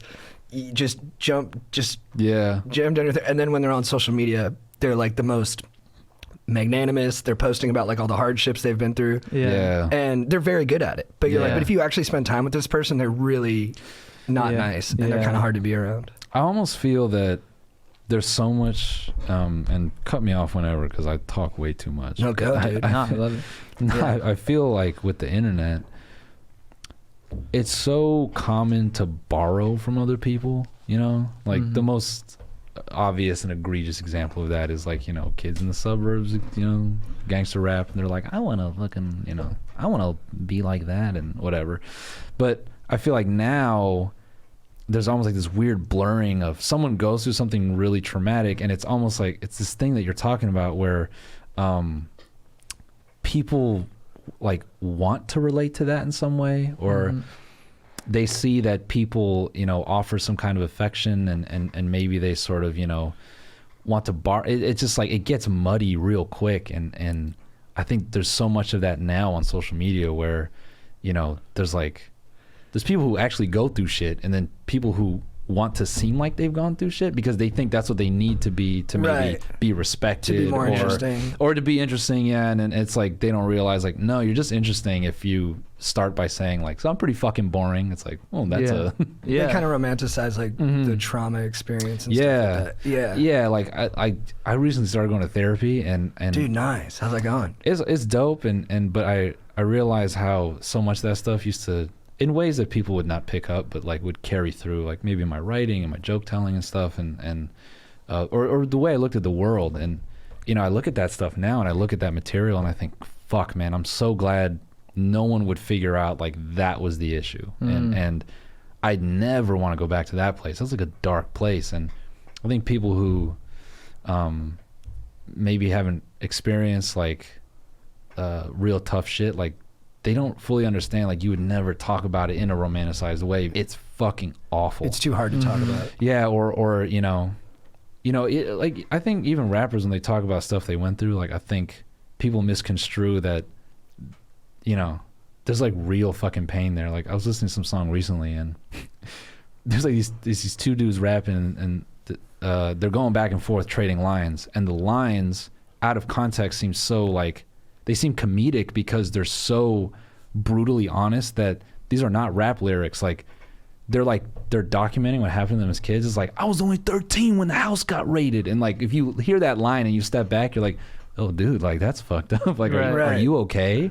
And someone would hear that and be like, fuck, that is so dope. Yeah. And that guy's just like, he went through it, and he's so young, he doesn't realize like that's something you feel, and that's why you're saying it on the song. But it's like, fuck, dude, like you should get help for that. Like that's like gonna stain you forever. Oh, that's like 50 Cent when he's like, I lost my virginity at 12 to like a 30-year-old woman, but it's okay, I was ready. Yeah. And you kind of believe it because he's 50 Cent, but at the same time you're like, wait, like that's not. Should we all like hug 50? Yeah. Like, Fifth, are you all right, man? Yeah, and it sounds cool to if you don't think about it, but then you think about it, you're like, maybe that was traumatic. Yeah. Like maybe he can't trust women now because of something like that or something. Yeah. Oh, it seems fine. Sorry, I'm not trying to. I have a bad habit of. It made me think, because I think I've had trauma in my life, but it's something. But because my life was good. Yeah. In a lot of ways, like super financially secure and grew up in a nice place. I don't even. Sometimes I have trouble just even admitting to myself. That was a big part of therapy for me. Was like just acknowledging that it was okay to feel sad about that stuff. Yeah, and I think like. That's another thing people get fucked up, is I think they think trauma has to be this really dark, like, it was something deep, like, yeah, you were like assaulted as a child or something. It's like sometimes it's not that heavy. Like sometimes it's just like your dad is like a weird tick and he just puts it onto you and it makes you an asshole and you don't realize it, Yeah. I was in therapy for like 2 months. Yeah. And I had that thing of like, I felt guilty for like feeling bad, or or people would be like this, like this guy's the problem, or like it's like this family member is like to blame. And I'll be like no, like everyone's been great to me, like and that's been true. That's like true for the definitely for the most part, but it's like there was like a guilt factor that like I think you were kind of talking about, where it's like it's hard to acknowledge some things. Maybe for me, because I'm so like, I don't want to put that on other people. Maybe I don't know what it is, but it's like, I'm like, no, my life's awesome, everything's awesome. Yeah. And it's like hard to admit certain things, and you just feel bad for maybe because you like love, it's like your family or something. Yeah. You just don't want to admit that they've done something. No, that's super real. Well, I think for me too, it's like, I'm like, well, that would only fuck up like a pussy. Like you'd have to be a pussy for something like that to fuck you up. And then I have to sit there and just be like, well, in this way, you are a pussy. Doesn't mean you're a pussy all the time. Doesn't mean you're a pussy all the way through. But in this one way, that's just who you are, and that fucked you up, and that's okay. Yeah, you pussy. I just imagine my brother just being like, "The fuck you talking about?" Like, let's go cut down this tree. My brother always makes me do manual labor. Yeah, it's a good way to work through feelings for sure. Yeah, maybe that's what he's doing. I don't know. Yeah, that's why blue collar guys, they're either really chilled, or like their wife is scared of them. I feel like it's like one right. It's one or the other. It's never, blue collar dudes, they get through it. They get that pain out.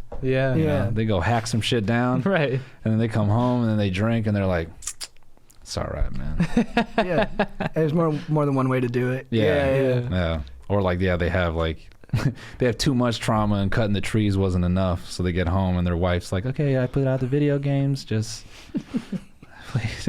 don't talk to him after 7. That's when he needs his time. Okay. Yeah. We just, the noises, it's going to be loud again.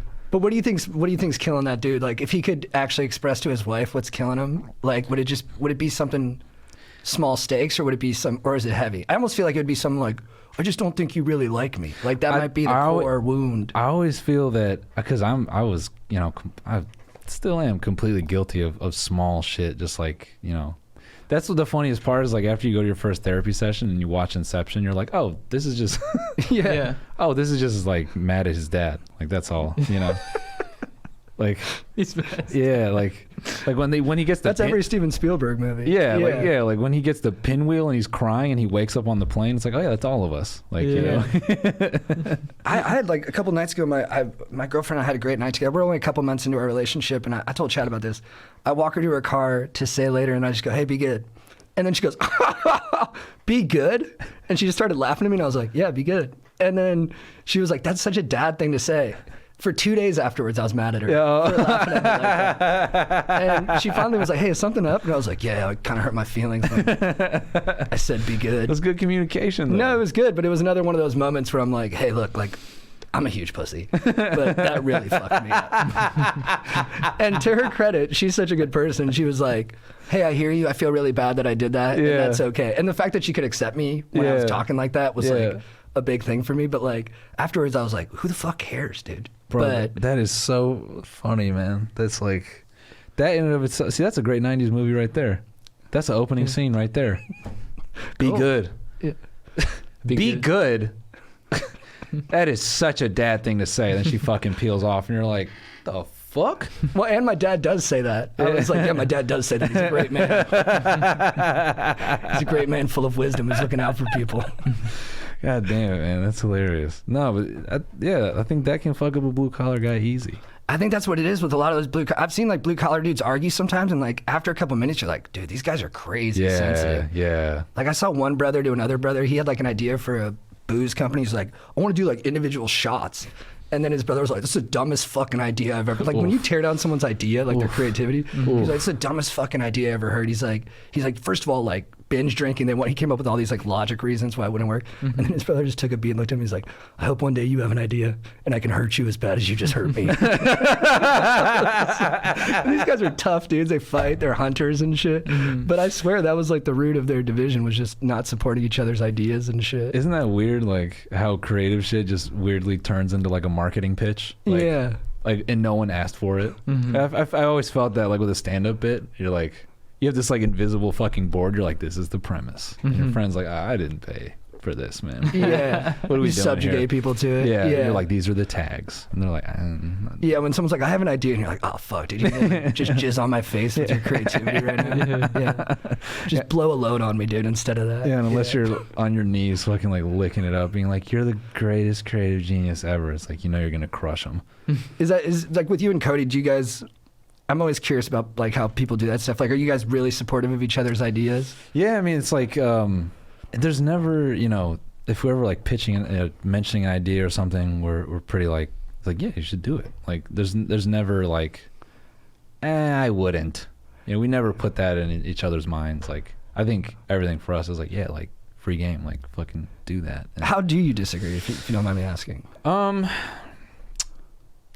Whenever, like, we work on, I don't know, like music or whatever, we have a pretty logical way of approach. I think it's just from engineering, like, just because we used to work in software, we approach everything in that way.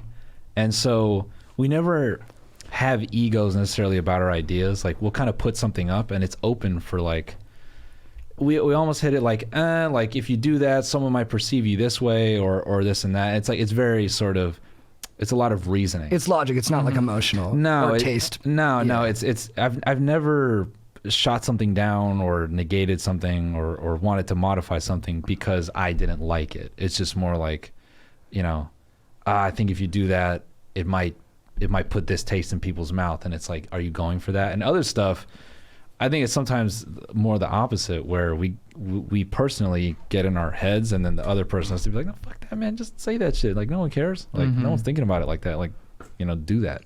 So, and this is for stuff you guys work on together, or like ideas if like you're doing your own video? I think like when we're doing like our own concepts, we're pretty good about just like leaving room for each other to like have that experience. Like, you know, when Cody wants to work on a personal project, I don't, you know, because we do so much work together, I don't want to add the additional, like, you know, because it could be like super meaningful to him, and I'm not trying to be in there like his partner for his personal project. I'd rather him not have my voice in his head, and he's just like, he can go after it and then see the results for himself. I would, because my thing is I never want to like shoot him down or like put something in his head that makes him completely change what he's going after, and then he fucking is not happy with what he ended up doing. Totally. You know what I mean?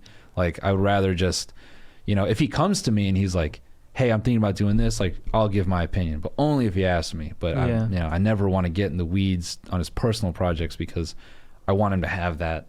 Right. And he respects that with me as well. You know, like, I wrote and produced a short, and he was never going to be like, well, let me see the script. Well, like, who's in it?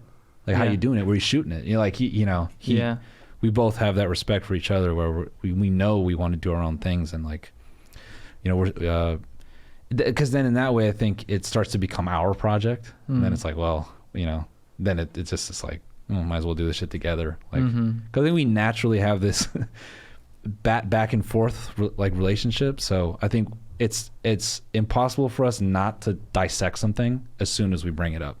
Like, I'll laugh sometimes when we fucking just message each other like shit, like, oh, did you see the Jake Paul fight? It just starts turning into a podcast, right? And like, without fucking anyone asking for it to be that way, and like, we're just, you know.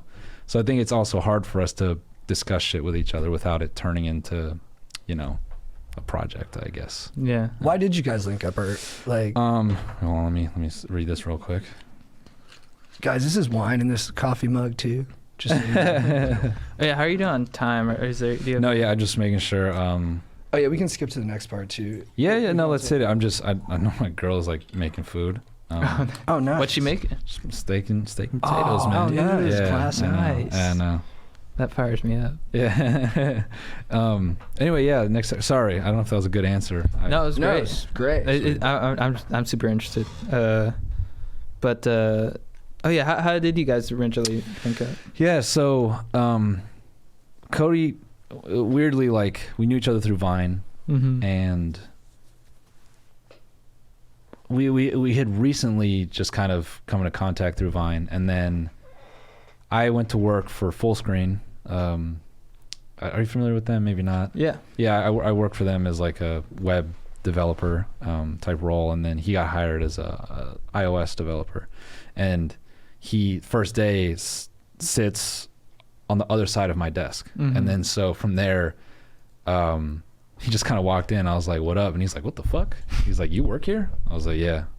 And so off that, like, we kind of clicked, just because in the realm of comedy you're not going to meet many software devs. Yeah. So yeah, from there we just kind of like traded ideas and started working together, and then he started vlogging, and then I would help him with that, and then he kind of, you know, then I had introduced him to like H3H3, and then that whole like reaction format, and then he's like, oh, it's kind of interesting. And then we had come across some weird video, some like blowjob robot, and he was like, dude, we should just like try a reaction video to this. And then like that, it was just sort of like let's try this, let's try that, and then it just evolved into where the fuck we're at now. Just crazy to think. Nice. Do you feel a lot of pressure to continue sort of adapting to like new trends or like new platforms, or are you kind of like, you know, we have our thing and we're just gonna keep pushing at it? Yeah, I think we're pretty good about sticking to, like,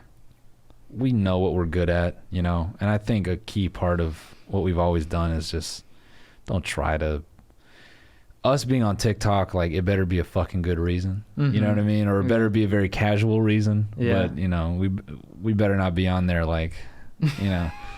We're doing it tomorrow. Yeah, we're trying to figure out how to be TikTokers tomorrow. No, but that's funny. Like, that's you guys fucking around. But I mean it.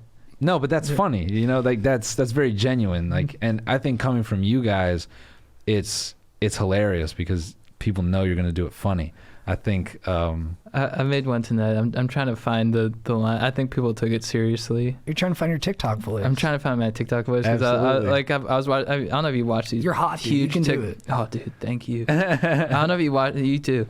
And you too. Thank you, we can all do it. But I don't know if you watch like the big TikTokers, like these like 20 million dudes who like you're just like watching them and you're like, it's like. They just do videos, they like lip sync. Yeah. But they're not even really like hitting the words correctly, and they're just like, And you're like that can see 20 million followers. Yeah, and you're like, all right, let me get on there. Well, I feel like an old man, but I'm like, and I don't like this kind of thinking, but I'm like, these dudes need to get their asses kicked. Oh yeah, absolutely. I never want to be the guy who's like accusing people of like, I don't know. It's just not. I'm not into that kind of ribbing, but I'm like, every time I see them, I'm like, dude, these dudes need to get fucked up. Dude, no, for not real. like permanently, but just like at least bullied a little bit. Yeah, Man, that'd be a great TikTok. Yeah. Yeah, me just driving around. I'm sure some of them will whoop my ass, but, I'm not scared watching their videos. You should just, you should steal half their TikTok and like halfway through the dance, it should just hard cut to you being like, this kid needs his fucking ass beat. I bet you that goes 20 bajillion likes. Yeah. Yeah, and then he comes over to my house and he's like fluent in Muay Thai. Yeah. And I'm catching knees and elbows all over the place. Bro, I just have to quote this real quick. One of my old managers when I worked at T-Mobile, he was like a blue belt in jiu-jitsu, and I remember we were talking about a street fight, and he said, dude, one of the last street fights or something he had got into was this guy was like drunk in a bar and they were both pissing in a bathroom. The guy's like getting into it with him, and then they're in this small bathroom and they're like fucking pushing each other, and then it like starts to get into a real fight. So my boss, like, he puts him on the ground and they're fucking grappling on like pissy bathroom floor. Love it. He's like, dude, I'm on top. He's like, and I feel this guy like hip escaping, and he's like, he's like, we're full on grappling in a fucking bathroom, and he's like, oh, this is like modern day, like people train this shit. Yeah. Now. I'm not some special guy, on the block. And it's like, it's so true. Like, I feel now more than ever, you get in a fight with some young kid and he's like, cool, man, I go to the UFC gym, and you're like, oh, you're actually gonna beat my ass. Yeah. This is fucked. I always think like if I was ever in an altercation or something, I would try to get to I'd be like, hey, do you do like athletic stuff? like, oh, you play D3 baseball? I was like, okay. Yeah. do you fight now? And he's like, no, I just do commercial lending. And you're like, okay. Yeah. All right. Okay, so you're like kind of a regular guy. I can handle this. Yeah, I'm like, you won't hurt me too bad. Yeah. Do you want to answer some questions from listeners? Yeah, definitely. Let's do it. I gotta pee real quick. Hit it. Sorry, am I running longer than most people? No, we go long. Okay, word. We're like, we follow that Joe Rogan model. Hell yeah. All right, well, let's get into some questions. Hell yeah. Your Excellencies, Chad and JT. Title of this one is She for the Streets? This is a little long. I come to you both seeking counsel. Before lockdown, I met this girl at a party, and the two of us clicked pretty well. Next thing you know, quarantine strikes, and I was teased with only 2 previous hangouts, never ever leaving my house. I became pretty close with this girl. We FaceTimed almost every night, and I could feel an emotional connection. After we were able to go out, we saw each other at small group gatherings, but I could never make a move. When summer rolled around, I left to stay in San Diego until late August. Me realizing I messed up, I tried to keep up FaceTimes. I was surprised to find out that we got even closer, and I fell even harder. That whole summer, I thought about coming home and starting something between me and this girl. I was even getting the thumbs up from her best friend when asking if I should ask her out when I got back home. However, as soon as summer ended, it got weird. The red flag came whenever I asked her to hang out. We'd still see each other at parties, and she would always cuddle up on me. But when asking to hang alone, something was always on her schedule. I dismissed this, though, because she had some personal stuff going on at home, and never wanting to go out was consistent with all of her friends. Well, October comes along, and from a side comment by the girl's best friend, I find out that she had in fact been hooking up with a San Francisco kid since summer. I live in LA, by the way. This is not the first time she has led on a dude and then screwed him over. I guess I got fooled because she never changed up her behavior and remained to be flirty, even after coming back from SF each weekend. I never confronted her about any of this, but instead only slightly distanced myself. Recently, her friends have reached out saying she wants to hang again. Do I blow her off and continue to keep the distance? Thanks, my dogs. My boy Chuck said he used to surf with Chad in Manhattan Beach. I've never picked up a board in my life, but hope to one day. Oh, nice. Do 100 push-ups, man. Forget about her. Oh, I like nice, that. dude. Yeah. Nah, bro. It's over for you. Unless you want to get used, if you're into that, go for it. But it's all right. I agree. Sorry, was I supposed to jump in there? You're the guest of honor. Yeah, you first, of course. I totally agree. I like that. Do 100 push-ups. Yeah. Let it fuel your fire. You can. Yeah. I had something like this happen to me in college, and what'd you do? I cried. Yeah. Did you really? Yeah, I cried to my mom. Nice. Yeah, that's nice. But I still think about her. She still motivates me. Yeah. You know. Hey, I'm big on on Twitch I do this a lot. You know, tasteful toxicity is what I like to promote. So you want to be tastefully toxic. That T squared. Fuck her best friend. Oh. Wait, how is that tastefully toxic? It's not tasteful at all, but you know. But no, it's effective. Yeah. If Or you you don't want have to- if you want to be in the ring with her, Yeah. I think that's a way to get around on her for sure. Yeah. No, that'll and you know, honestly, with the way she's working, using you to feel attractive so she can hook up with this other dude and not put her insecurities on him. I mean, it might actually activate her to be more into you. Yeah. And little dueling lovers thing. Yeah. And you don't have to bang her best friend. Like, you could just flirt and just be a little too much with her best friend, you know? Just get that Kristen Cavallari from Laguna Beach in you. Yeah. Yeah. Go to Play that role. Go to Cabo and then just sort of like be like, tell her I love you to her best friend. Like just mouth it. Yeah. Or, you know, you just look at her and you're like, God damn. Because you know the best friend's sick of her antics too. Yeah. So then you're kind of hooking up at her.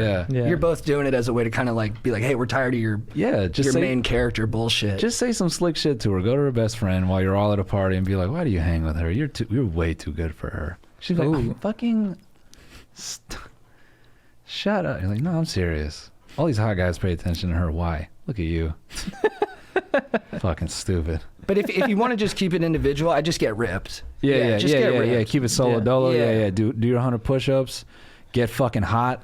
Get hot and then look like the dude she's hooking up with currently. And then say no. Yeah, just get hot. Channel that hotness into some extra productivity at work. Everyone wants to promote the hot guy. And then, Dude, that reminds me, when that happened to me in college, I actually had we were on the quarter system. I had a quarter abroad. Hell yeah. In Australia. Nice. And I went to Australia, Gold Coast, got super tan. Yeah. just what the doctor ordered. Lifted a ton of weights. Yeah. But then I came back and I realized me lifting weights is not the best look. But I did. Really? How? I just get thick. it's true. He gets too bulky I sometimes. get too He looks bulky. great still, but Okay. yeah. Nice. You know I care. I care. No, yeah. Because I came back, my brother. That's like some real best friend shit right there. That right there, like he gets too thick. He came when over he one lifts time. weights, you look great. Oh, thank you, dude. But when I do, I just there's no definition. It's just, Oh, you're just it's like just thickness. thick. Got it. and you have such a nice toned physique. Oh, dude, thank you. You're kind of inhabiting your ideal physique, I Dude, think. I appreciate. So yeah, but I learned that. But I did crank out weights. And Got I it. felt good, and I came back, and I was like, "What up?" Yeah.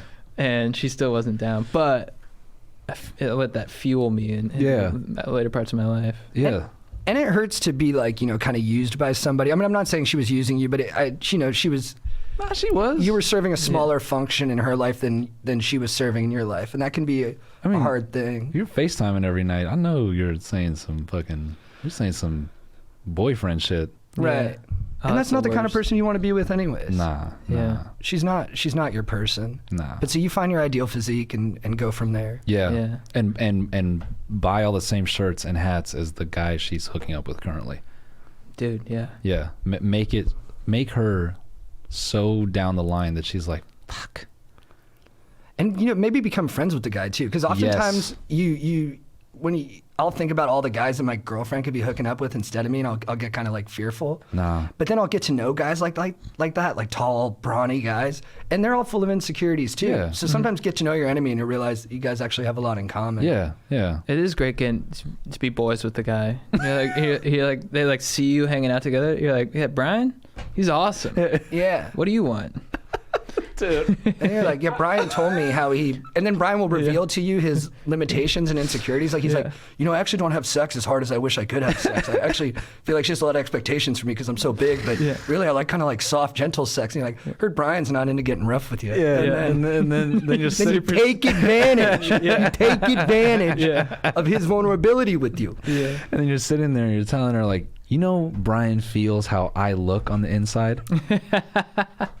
Who would have thought? Yeah. Yeah. You can just poison the whole thing. Yeah. I love it. If you got the sweat equity to put into it. Yeah.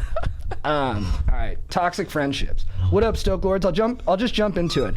I have always naturally been attracted to abusive friendships. Throughout high school, I was the bitch of my friend group. I was the butt of every joke and simply didn't get any respect. This became my default position as it naturally carried over into my college years. I was willing to put up with shit just to feel included. These kind of relationships were all I knew. Having recently graduated college, I moved to a new city and intentionally cut off both high school and college friends in an attempt to leave my past persona as the bitch behind me. Damn. Occasionally, these old friendships reach out and try to get back in touch, but I often end up ghosting them simply because I didn't like the way they treated me. I am now conflicted because I am very lonely and sad, feeling like I wasted my developmental years with people who are actively destroying my self-confidence. Feeling alone sucks, but honestly doesn't feel much worse than being around my old toxic friends. So now what? Should I even bother giving my old friends a second chance? How do I come to terms with the fact that all my old friends were abusive towards me? How do I move forward and break the cycle of getting into future toxic relationships? What was it about me that put me in a position in the first place? What do you guys think? Thanks. You're acting like a bitch. No. I'm sorry. That's my favorite thing to do.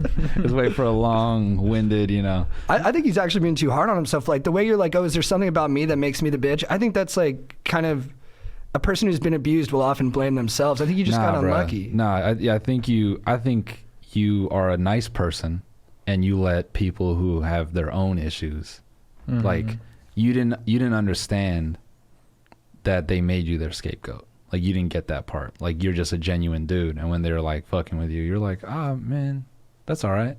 Like, you're just a nice guy. So I don't think you should consider yourself a bitch.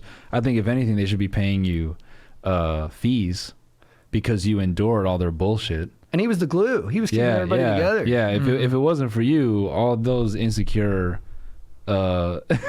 all the punks that they were, they wouldn't have what they had. They would have turned on each other. Yeah, it would have been a bloodbath. Yeah, so if anything, they were the bitches, man. You was the cool guy because you rolled with it, and you're now realizing you don't need that shit. So, good on you. I say, fuck it, man. I think you're better off finding your way than going back to that. You know what I mean? Like, yeah. You know what I mean? Like you have the chance to get away from that shit. Get away from that, man. And yeah, it's almost like he's on a new path of sobriety. Yeah. Sobriety from toxic relationships. Yeah. And stay on the path. I mean, it's going to be uncomfortable and weird for a while, but if you do stay on this path, I'm confident you will find those genuine friends and solid relationships that will help you out. I'm sorry I had more in life. I'm sorry I started with the you acting like no. Look, I mean, it's part of the conversation for sure. It needs to be. I probably don't say it enough. Yeah. No, I mean, listen, I'm a big proponent of 100 push-ups. 100 push-ups solve so much shit, dog. I think every time you feel like you're being a punk, do 100 push-ups and you will realize you're not a bitch at all.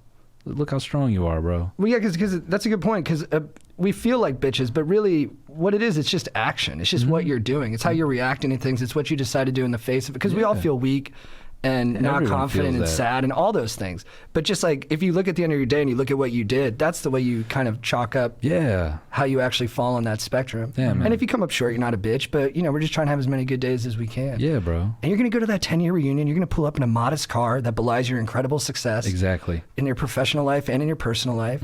Your girlfriend's not going to be there yet. She's going to show up an hour late because she was busy at a shoot. She had some kind of shoot. Yeah. Yeah. She comes in smoking hot, totally tastefully dressed, unless she wants to get freaky with it, which you totally support. And then you'll just be totally cool with everyone. You'll be glad to see them. And then at the end of the night, they'll be like, hey, let's keep hanging out. You say, yeah, maybe. Yeah. But you won't. Yeah. You won't, because you'll be on to newer and better things. And you'll be meeting up with your crew the next day at Buffalo Wild Wings to watch football. And the crazy part is you didn't even know it was your high school reunion. You just got called by a friend to go eat there, and you just happened to stroll in. And you were just so cool about it. You're like, yeah. I didn't know you guys are doing. Oh man, what up? What the fuck happened to your hairline, dude? Damn, well, it's so good to see you, man. You look great, bro. Yeah, sorry, I can afford that Propeche. I'm doing great over here. Yeah, I got the earplugs, man. This is good right now. And you were wearing a dope suit. Yeah, just cause. And they'll be like, you hey, were the best dressed there. By accident. Yeah. And they'll be like, do you want some coke? And you'll be like, no, I'm on the Limitless drug. I'm good. I've already fully integrated my drug abuse into being my peak self. Dude, he should get an ice bath too. Just get a big freezer, fill it with water, and just jump in there. Yeah, you're good, dude. Yeah, no, you're fine. Sorry you got unlucky with some shit bags. No, you're gonna do it all right, bro. All right, last one. Hey, what's up, Stoke Lords? My name is Jason. So yeah, I've been working out super hard and I've been going sleeveless ever since. Super proud of the definition of my tries, and I like to show the world. But here comes my problem. I live in Michigan. It's getting cold as fuck. I've tried every which way, but it looks like I just can't pull off no sleeves all the time during the winter here. How do I win the love of my life, my huge crush Rebecca, if I have to wear sleeves? Wait, he's living where? Michigan? Michigan. Dude, I would go with, sometimes you want to leave more to the imagination. Yeah. So maybe you go with like a super tight waffle shirt. You know what those are? Nah. Oh, I think that's like the mesh. Yeah. Where you can see skin underneath. No, you can't see skin, but I actually like that idea a little bit, although that is still kind of cold. Yeah. Swinging from the rafters at a WeHo bar kind of vibe. It's like when you go like skiing and you wear like a super, maybe you just get like a tight turtleneck so you can see the definition, but you don't get the full. I like the waffle shirt, like what Neo would wear in the Matrix. Shit like that. Do that.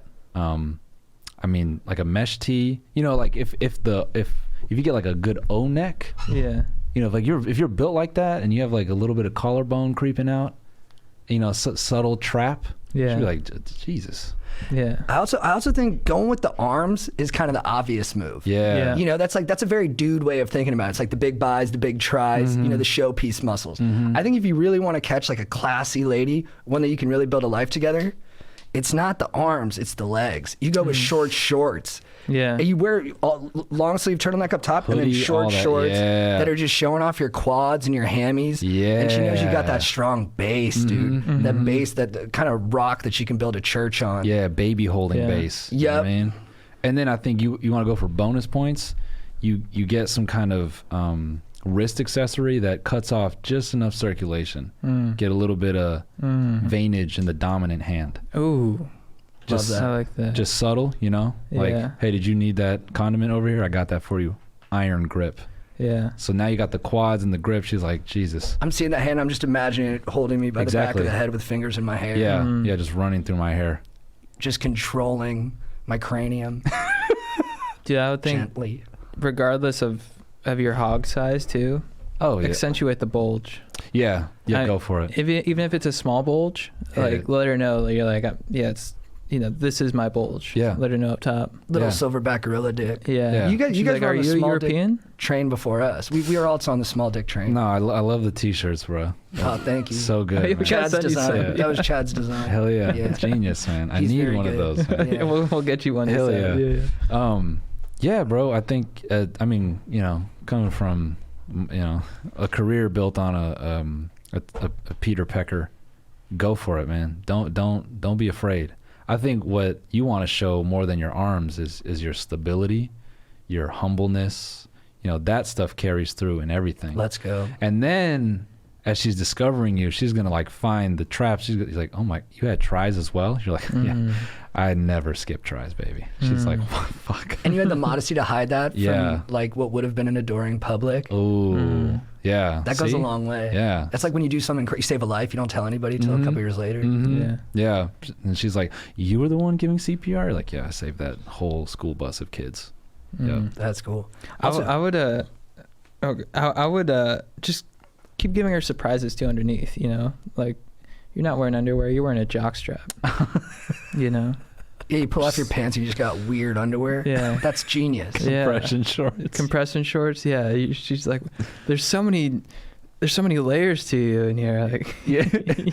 You're like, oh yeah. Yeah. Never give her what she's expecting. Yeah. That's what you get in Michigan, baby. Also, if you got a tiny pecker, I think jiu-jitsu is good for that. Yeah. You're learning about like top pressure and all that stuff, so you can really maximize your depth. Just learning about like grappling leverage. Yeah. If you can get a little jits in, even a month's worth, That's all it takes. Yeah. Just a little bit of gi training, I mean, that's important in Michigan as it gets cold. Yeah. If you can slip off like all 4 of her layers in a very clever way, just from knowing how to undo the gi, she's going to be like, this guy is something else. In the classic English novel Far from the Madding Crowd, the kind of like Svengali seducer of our protagonist, he gets her in the woods. He's like a drunk soldier, and he chops off her entire dress with a saber. And I mean, that's like him liberating her sexuality. Wow. See?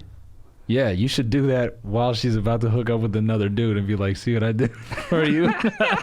And then leave. Let her hook up with the other dude. Yeah. But she'll be thinking about you the whole time. Yeah, you kiss her on the forehead and you say, be free. She's going to be like, Yeah. and then the sleeveless guy is going to be sitting on the other end like, well, what's up? And she's like, I can't go for this. She's going to go right to you, man. Well, yeah. Get proficient in swordplay for sure. Yeah. It's cool. Dude, I want to be one of those guys, like undercover, who's really good at lightsaber choreographed. Yeah. Fight, you know? Yeah. And just show up at Attorney and just fucking wreck it. Dude, yeah. If any of you guys want to start doing that with me, we'll choreograph a lightsaber fight and love that. Just show up to Attorney. I'm down. Dude, wouldn't that be sick? Yeah. That'd be pretty hilarious too. If you just had the full Darth Maul. You're like, yeah, is that Noel?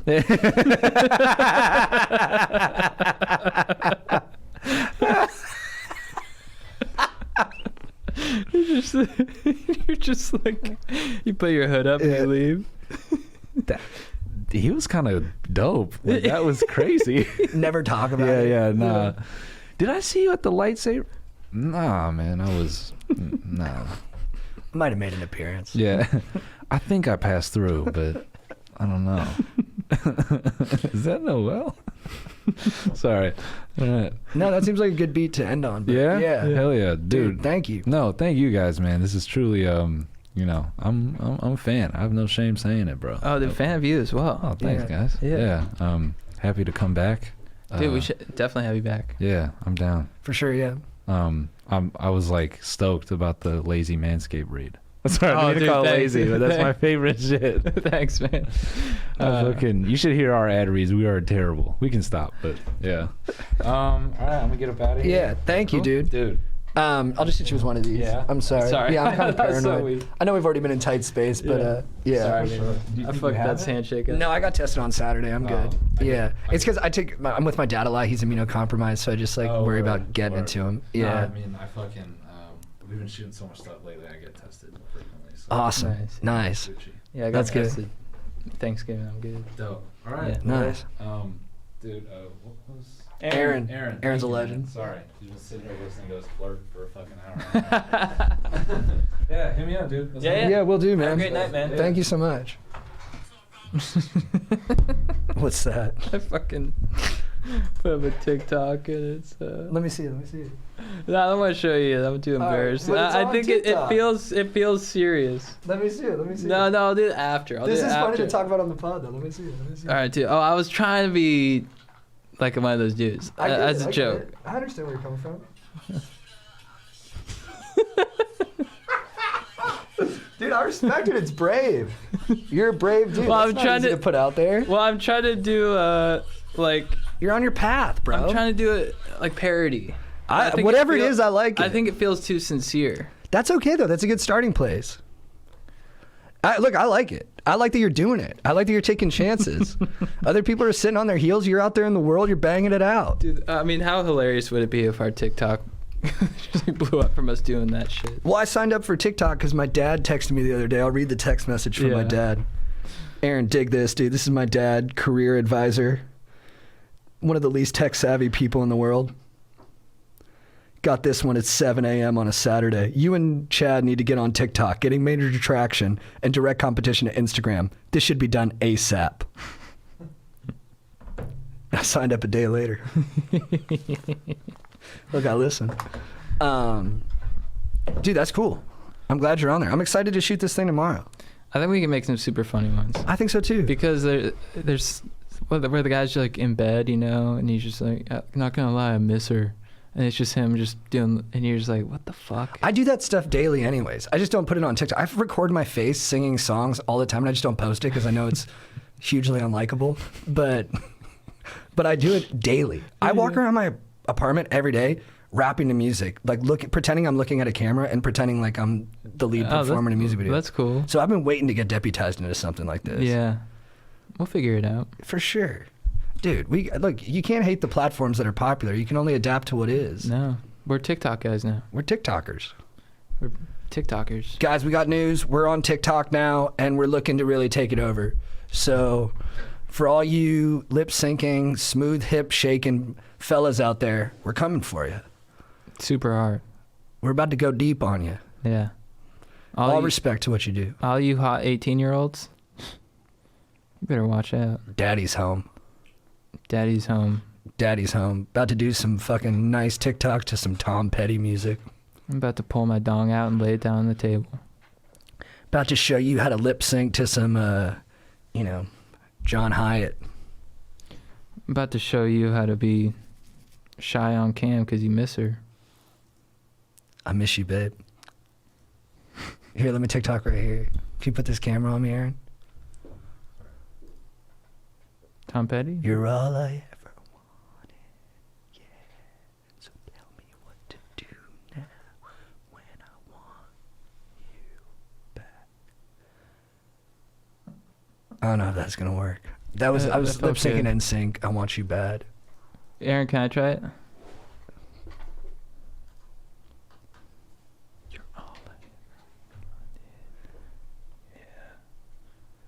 That was good. That was really good. You're natural, bro. Keep going. Keep going. You're all I ever need. Yeah. So tell me what to do now. Cause I can't stop. Yeah, let me try again. You're all I ever wanted. So tell me what to do now when I want you back. Dude, that was passionate. That was passionate. That's 20 million followers right there. You're all I ever wanted. Yeah. You're all I ever needed. Yeah. So tell me what to do now. Cause I want you back.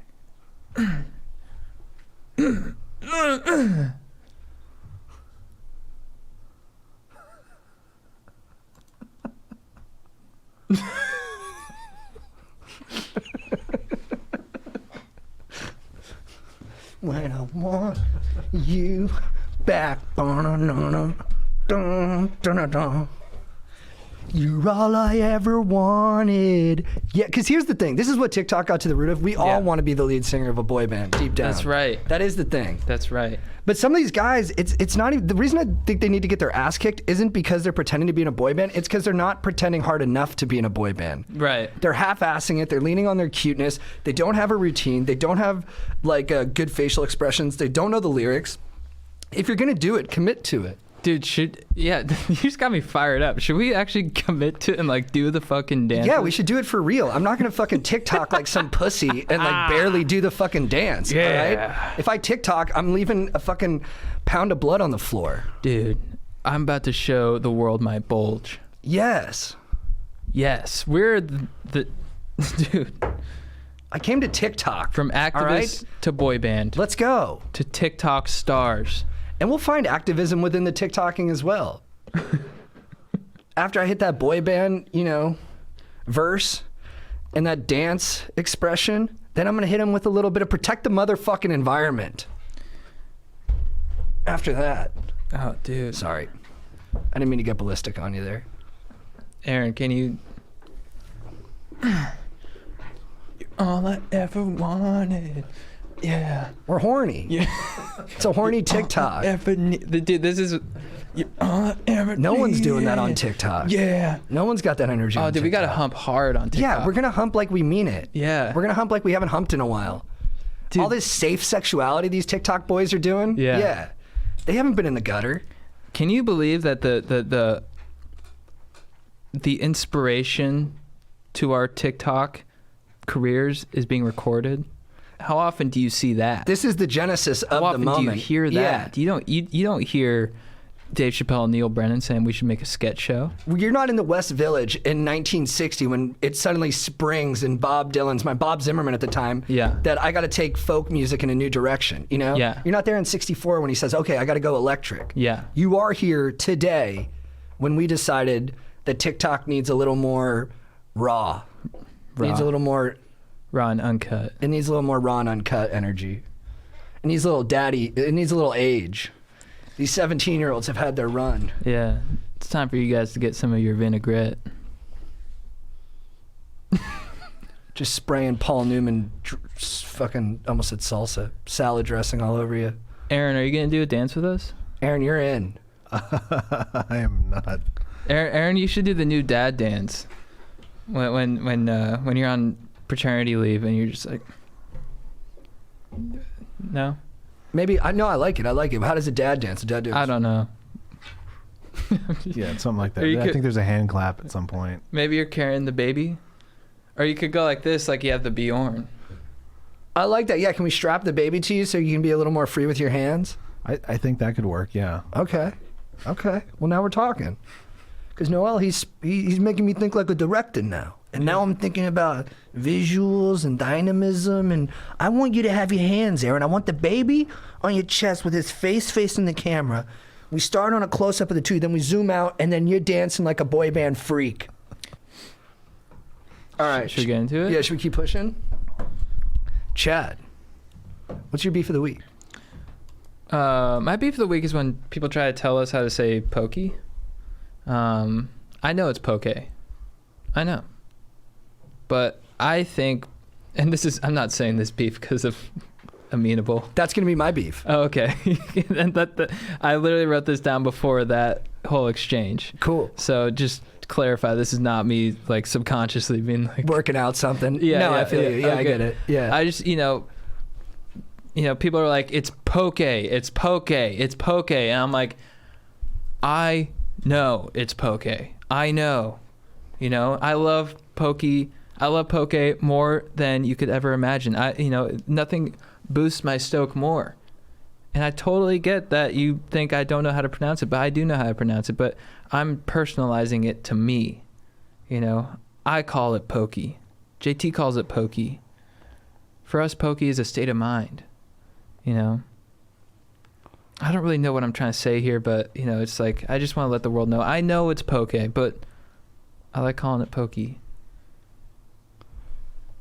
One of the saddest days of my life was when I let some of my boys bully me out of saying salmon. I used to call salmon salmon. And then Strider, actually, when he was a darker man, a younger man, before he found this path of pure stoke and enlightenment, he was like, dude, you're not unique, you're not original. Stop saying salmon. Strider said that. And I let it, and I didn't show him in the moment, but he got me. Strider said that. Like that? Yeah, oh yeah. Whoa. Oh yeah, he brought it to me hard. Whoa. He went deep, and he cut it out of me. He cut out, but now in retrospect, he wishes he's like, dude, I kind of miss when you said salmon. Yeah. So there it is. Yeah. Pokey, poke, it's how it pokes your heartstrings. Yeah. It's how it pokes your taste buds. And for me, when I eat pokey, I say pokey. Yeah, so that's my beef. I love the way you went up at the end. That's great. Thanks. Aaron, what's your beef of the week? My beef of the week is with my back. Dude. Just went out on me. Tell me about it. Picking up Christmas decorations this weekend, and I've been in pain ever since. Nick George, our friend and teacher in Ways of the Body, he'll say this, and I don't want to be annoying like coaching on movement, but the mistake adults make is that when we bend down, we'll bend over to pick up stuff. And you should move like a child does. A child, when he picks something up, will crouch down to grab it. I generally do that, and because I'm very aware of it, and I don't want it to go out. But it was in a precarious position, so I just kind of had to do it. Dude, it's the worst. Yeah. Like when you got to reach past the midline with your arm, and you know that shoulder's vulnerable. Sometimes life just gets you there. Yeah, and I also want to like co-beef with NSAIDs. Like, hey, can you like relieve pain and not ruin my stomach? That'd be cool.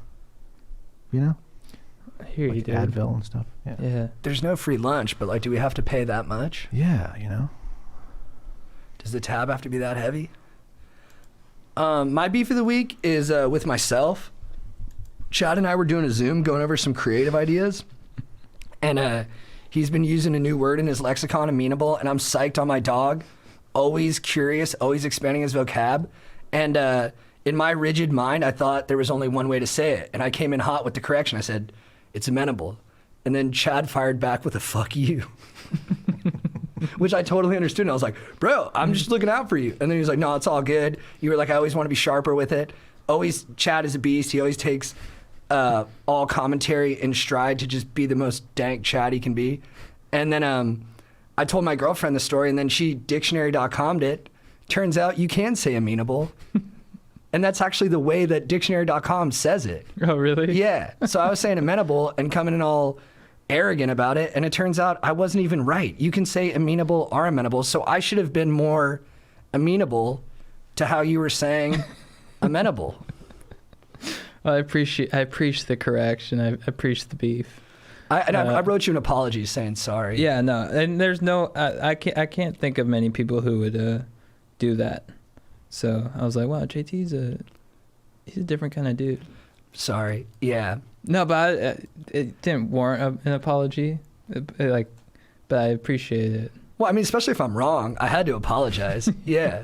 I was like, wow, he looked it up afterwards. No, I didn't look it up. Right. Because I was like, I thought I was like, oh wow, he felt bad that he felt bad. I did. He looked it up. That's why I brought it up to her. I was like, I feel bad, and then she was like, well, let's check it out. And then it was amenable, and I was like, well, now I feel dumb. Yeah. No, it's all good. Yeah. So just I appreciate corrections.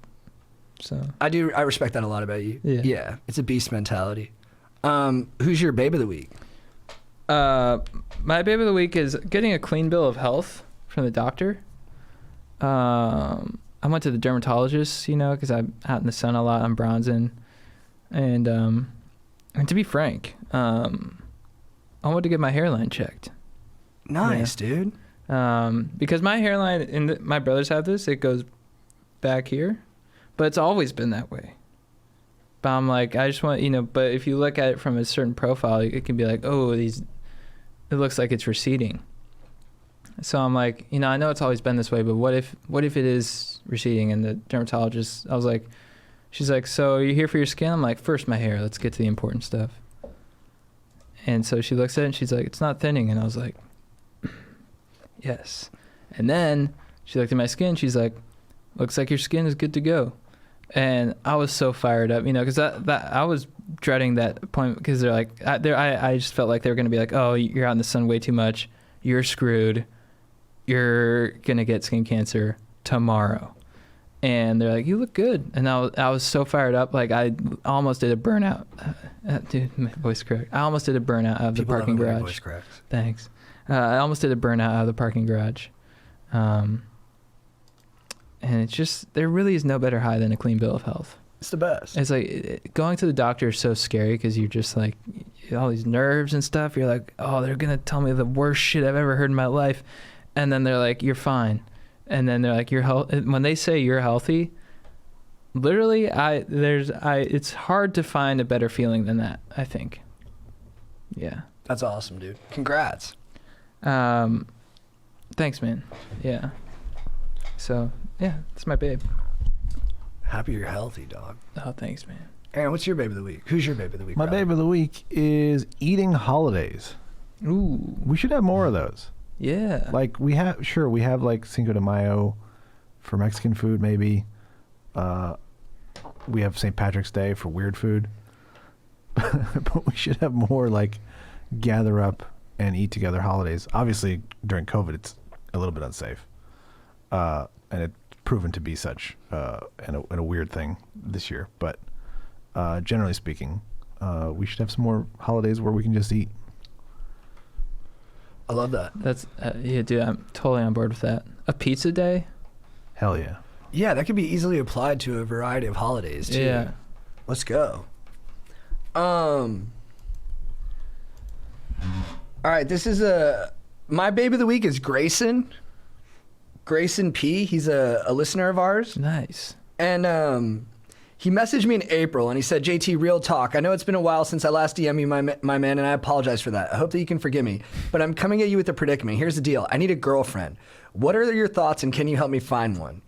So I responded, my dog, why do you need a girlfriend? He said, bro, I've been living it up in the single life for a while now without simping, and I just think it's time to settle down a bit. My college freshman year is over, and I've been taking this quarantine as time to reflect. I was listening to Nameless by Lil Keed, and it just locked in my mindset that it's more likely time to find the one. And I said, dude, I think you'll find one. I think you'll find the one without much struggle. And if it does get tough, try not to fret. Very trite advice, but I don't know if there's much more to it. Try and be busy. People are attracted to busy people. He said, dude, I'm hella busy with school and getting that grind in delivering pizzas. It's just finding her. Tinder, check. Bumble, check. Just none of them are hitting that niche. I just said, keep going. If your friends got girlfriends, ask them for an assist. And he said, dude, can you hit me with an assist? I'm in Dallas, which is far, but you never know, homie. And I said, dude, I don't think I can be of service. A lot of context there. Smash cut to this Saturday. JT, what up, dog? Just wanted to give you a little update on the girlfriend situation I got going on. I listened to your advice.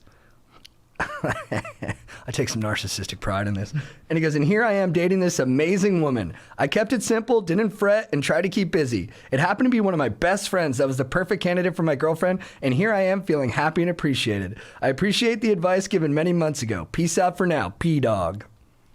I love it. Beast. Nice. That's awesome. Chad, who's your legend of the week?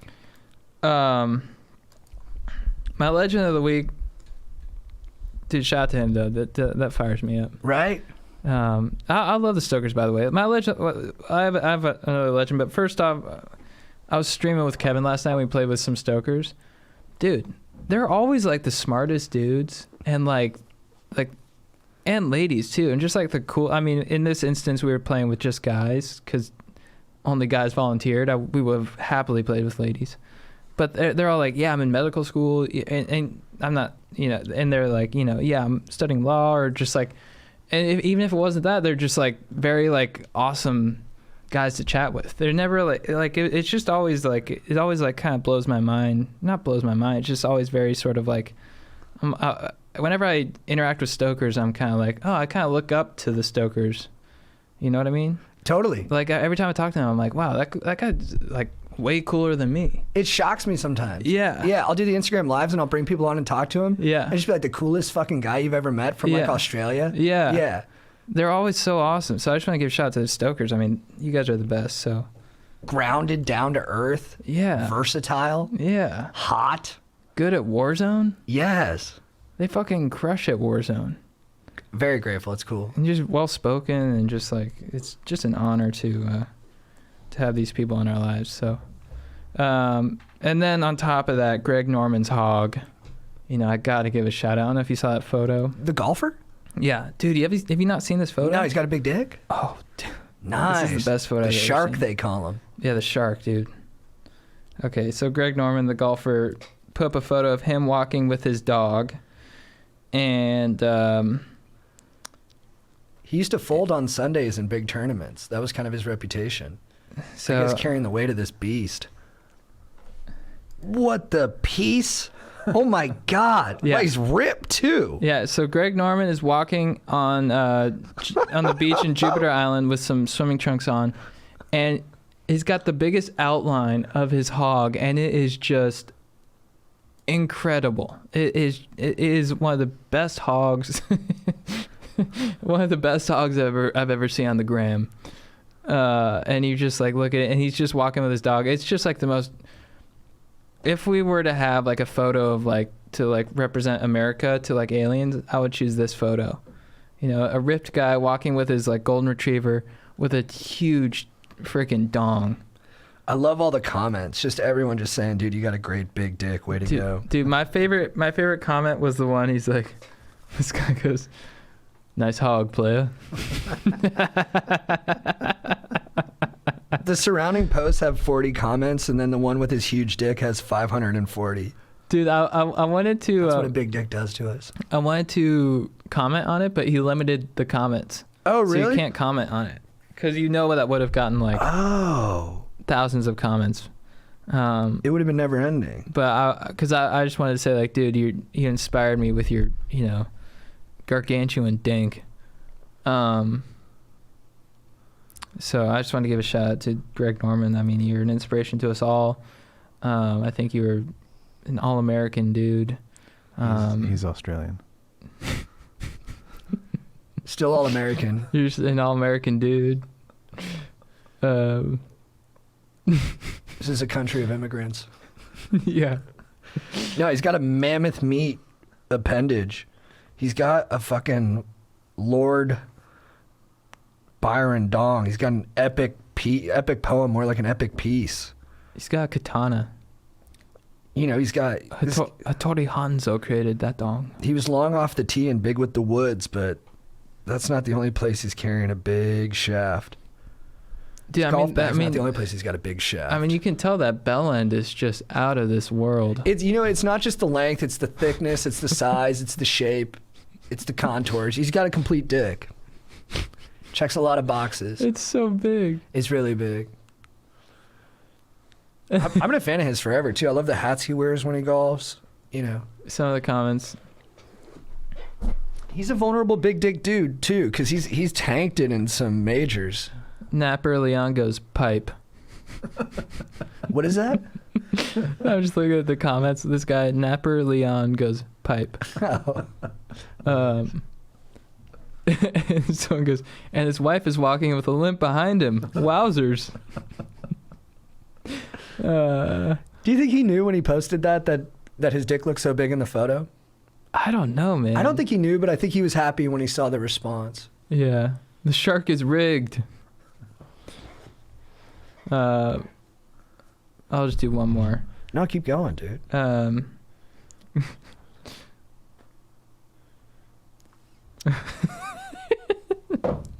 Because the caption is a man and his dog, and he goes, the guy goes, more like a man and his hog. Why is dog so funny, man? It's just the best. Thank God we have dicks. Not as men, but thank God we have dicks in this world so we can laugh at them. As comedic fodder. Yeah, yeah. They add a lot to our lives. Yeah. Hard not to laugh at a big dick. They crack you up. We keep them hidden all the time, and then when you see one, you're like, it's funny. I get why we cover them. We don't want to spoil the joke all the time. Yeah.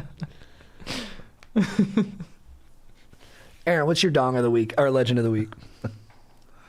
My legend of the week is Key and Peele. Oh, nice. I've been rewatching it on HBO Max, and it's still as funny as it was when I first saw it, and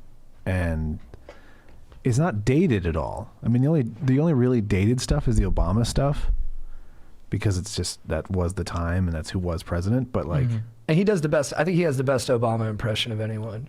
Oh yeah, yeah. But yeah, it's just so hysterical.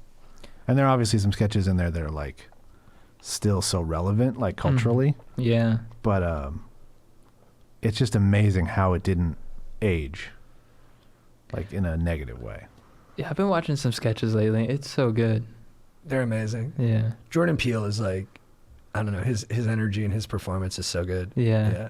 Both of them are really good, but I've always, Jordan Peele, something so unique about the way he delivers his lines. That's awesome. My legend of the week is Maggie Rogers, recording artist. Oh, hell yeah. Pop star. You know, she had her breakthrough on that viral clip of Pharrell, is it Pharrell Williams listening to her music in her class and him just being blown away by how good it sounds. And just, it's a great clip to watch because you get to literally see him just discover that he's sitting next to this like budding genius. And yeah, it seemed like she just came out fully formed with like this entire sound that she knew how to execute and how to express herself through. And I don't know, her music is so good because I really only knew her hit Alaska, and now I've been going through all of her music, and it's just like, she doesn't have a ton, but every song is a banger. Love You for a Long Time, Dog Years, Leave the Light On, all just incredible songs, very distinct. And yeah, she's just a special talent and artist. Just I don't know.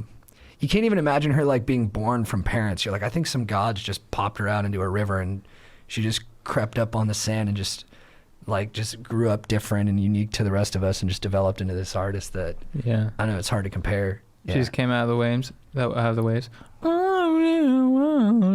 Exactly. I tried to do impersonation, but she's like, I can't do it. That was good. She's sui generis.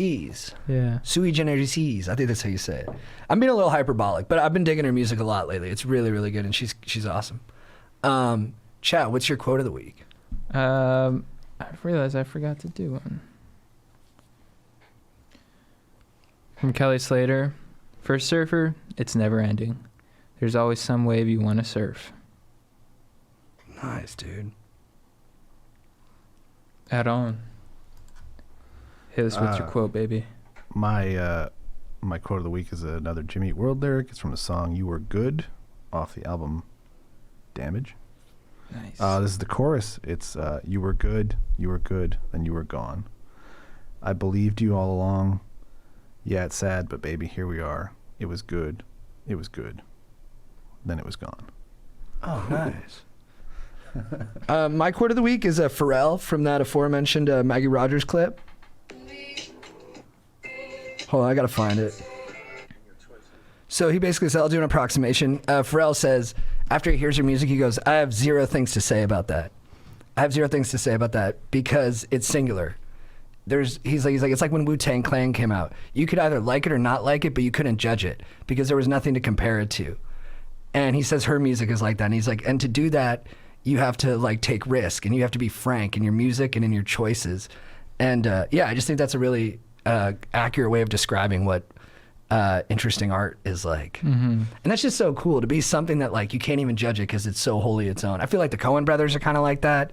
You know, I don't know hip hop well enough to truly judge it, but I think like, yeah, Wu-Tang Clan, and then I don't know. I think that's, and Pharrell is nice. He tries to be like egalitarian about it where he's like, and we all have that in us. I don't know if everyone has that in them, but I think it can come from anywhere to kind of echo the sentiments of Ratatouille. But yeah, I think we should all be seeking that for sure. For sure. Chad, what's your phrase of the week for getting after it?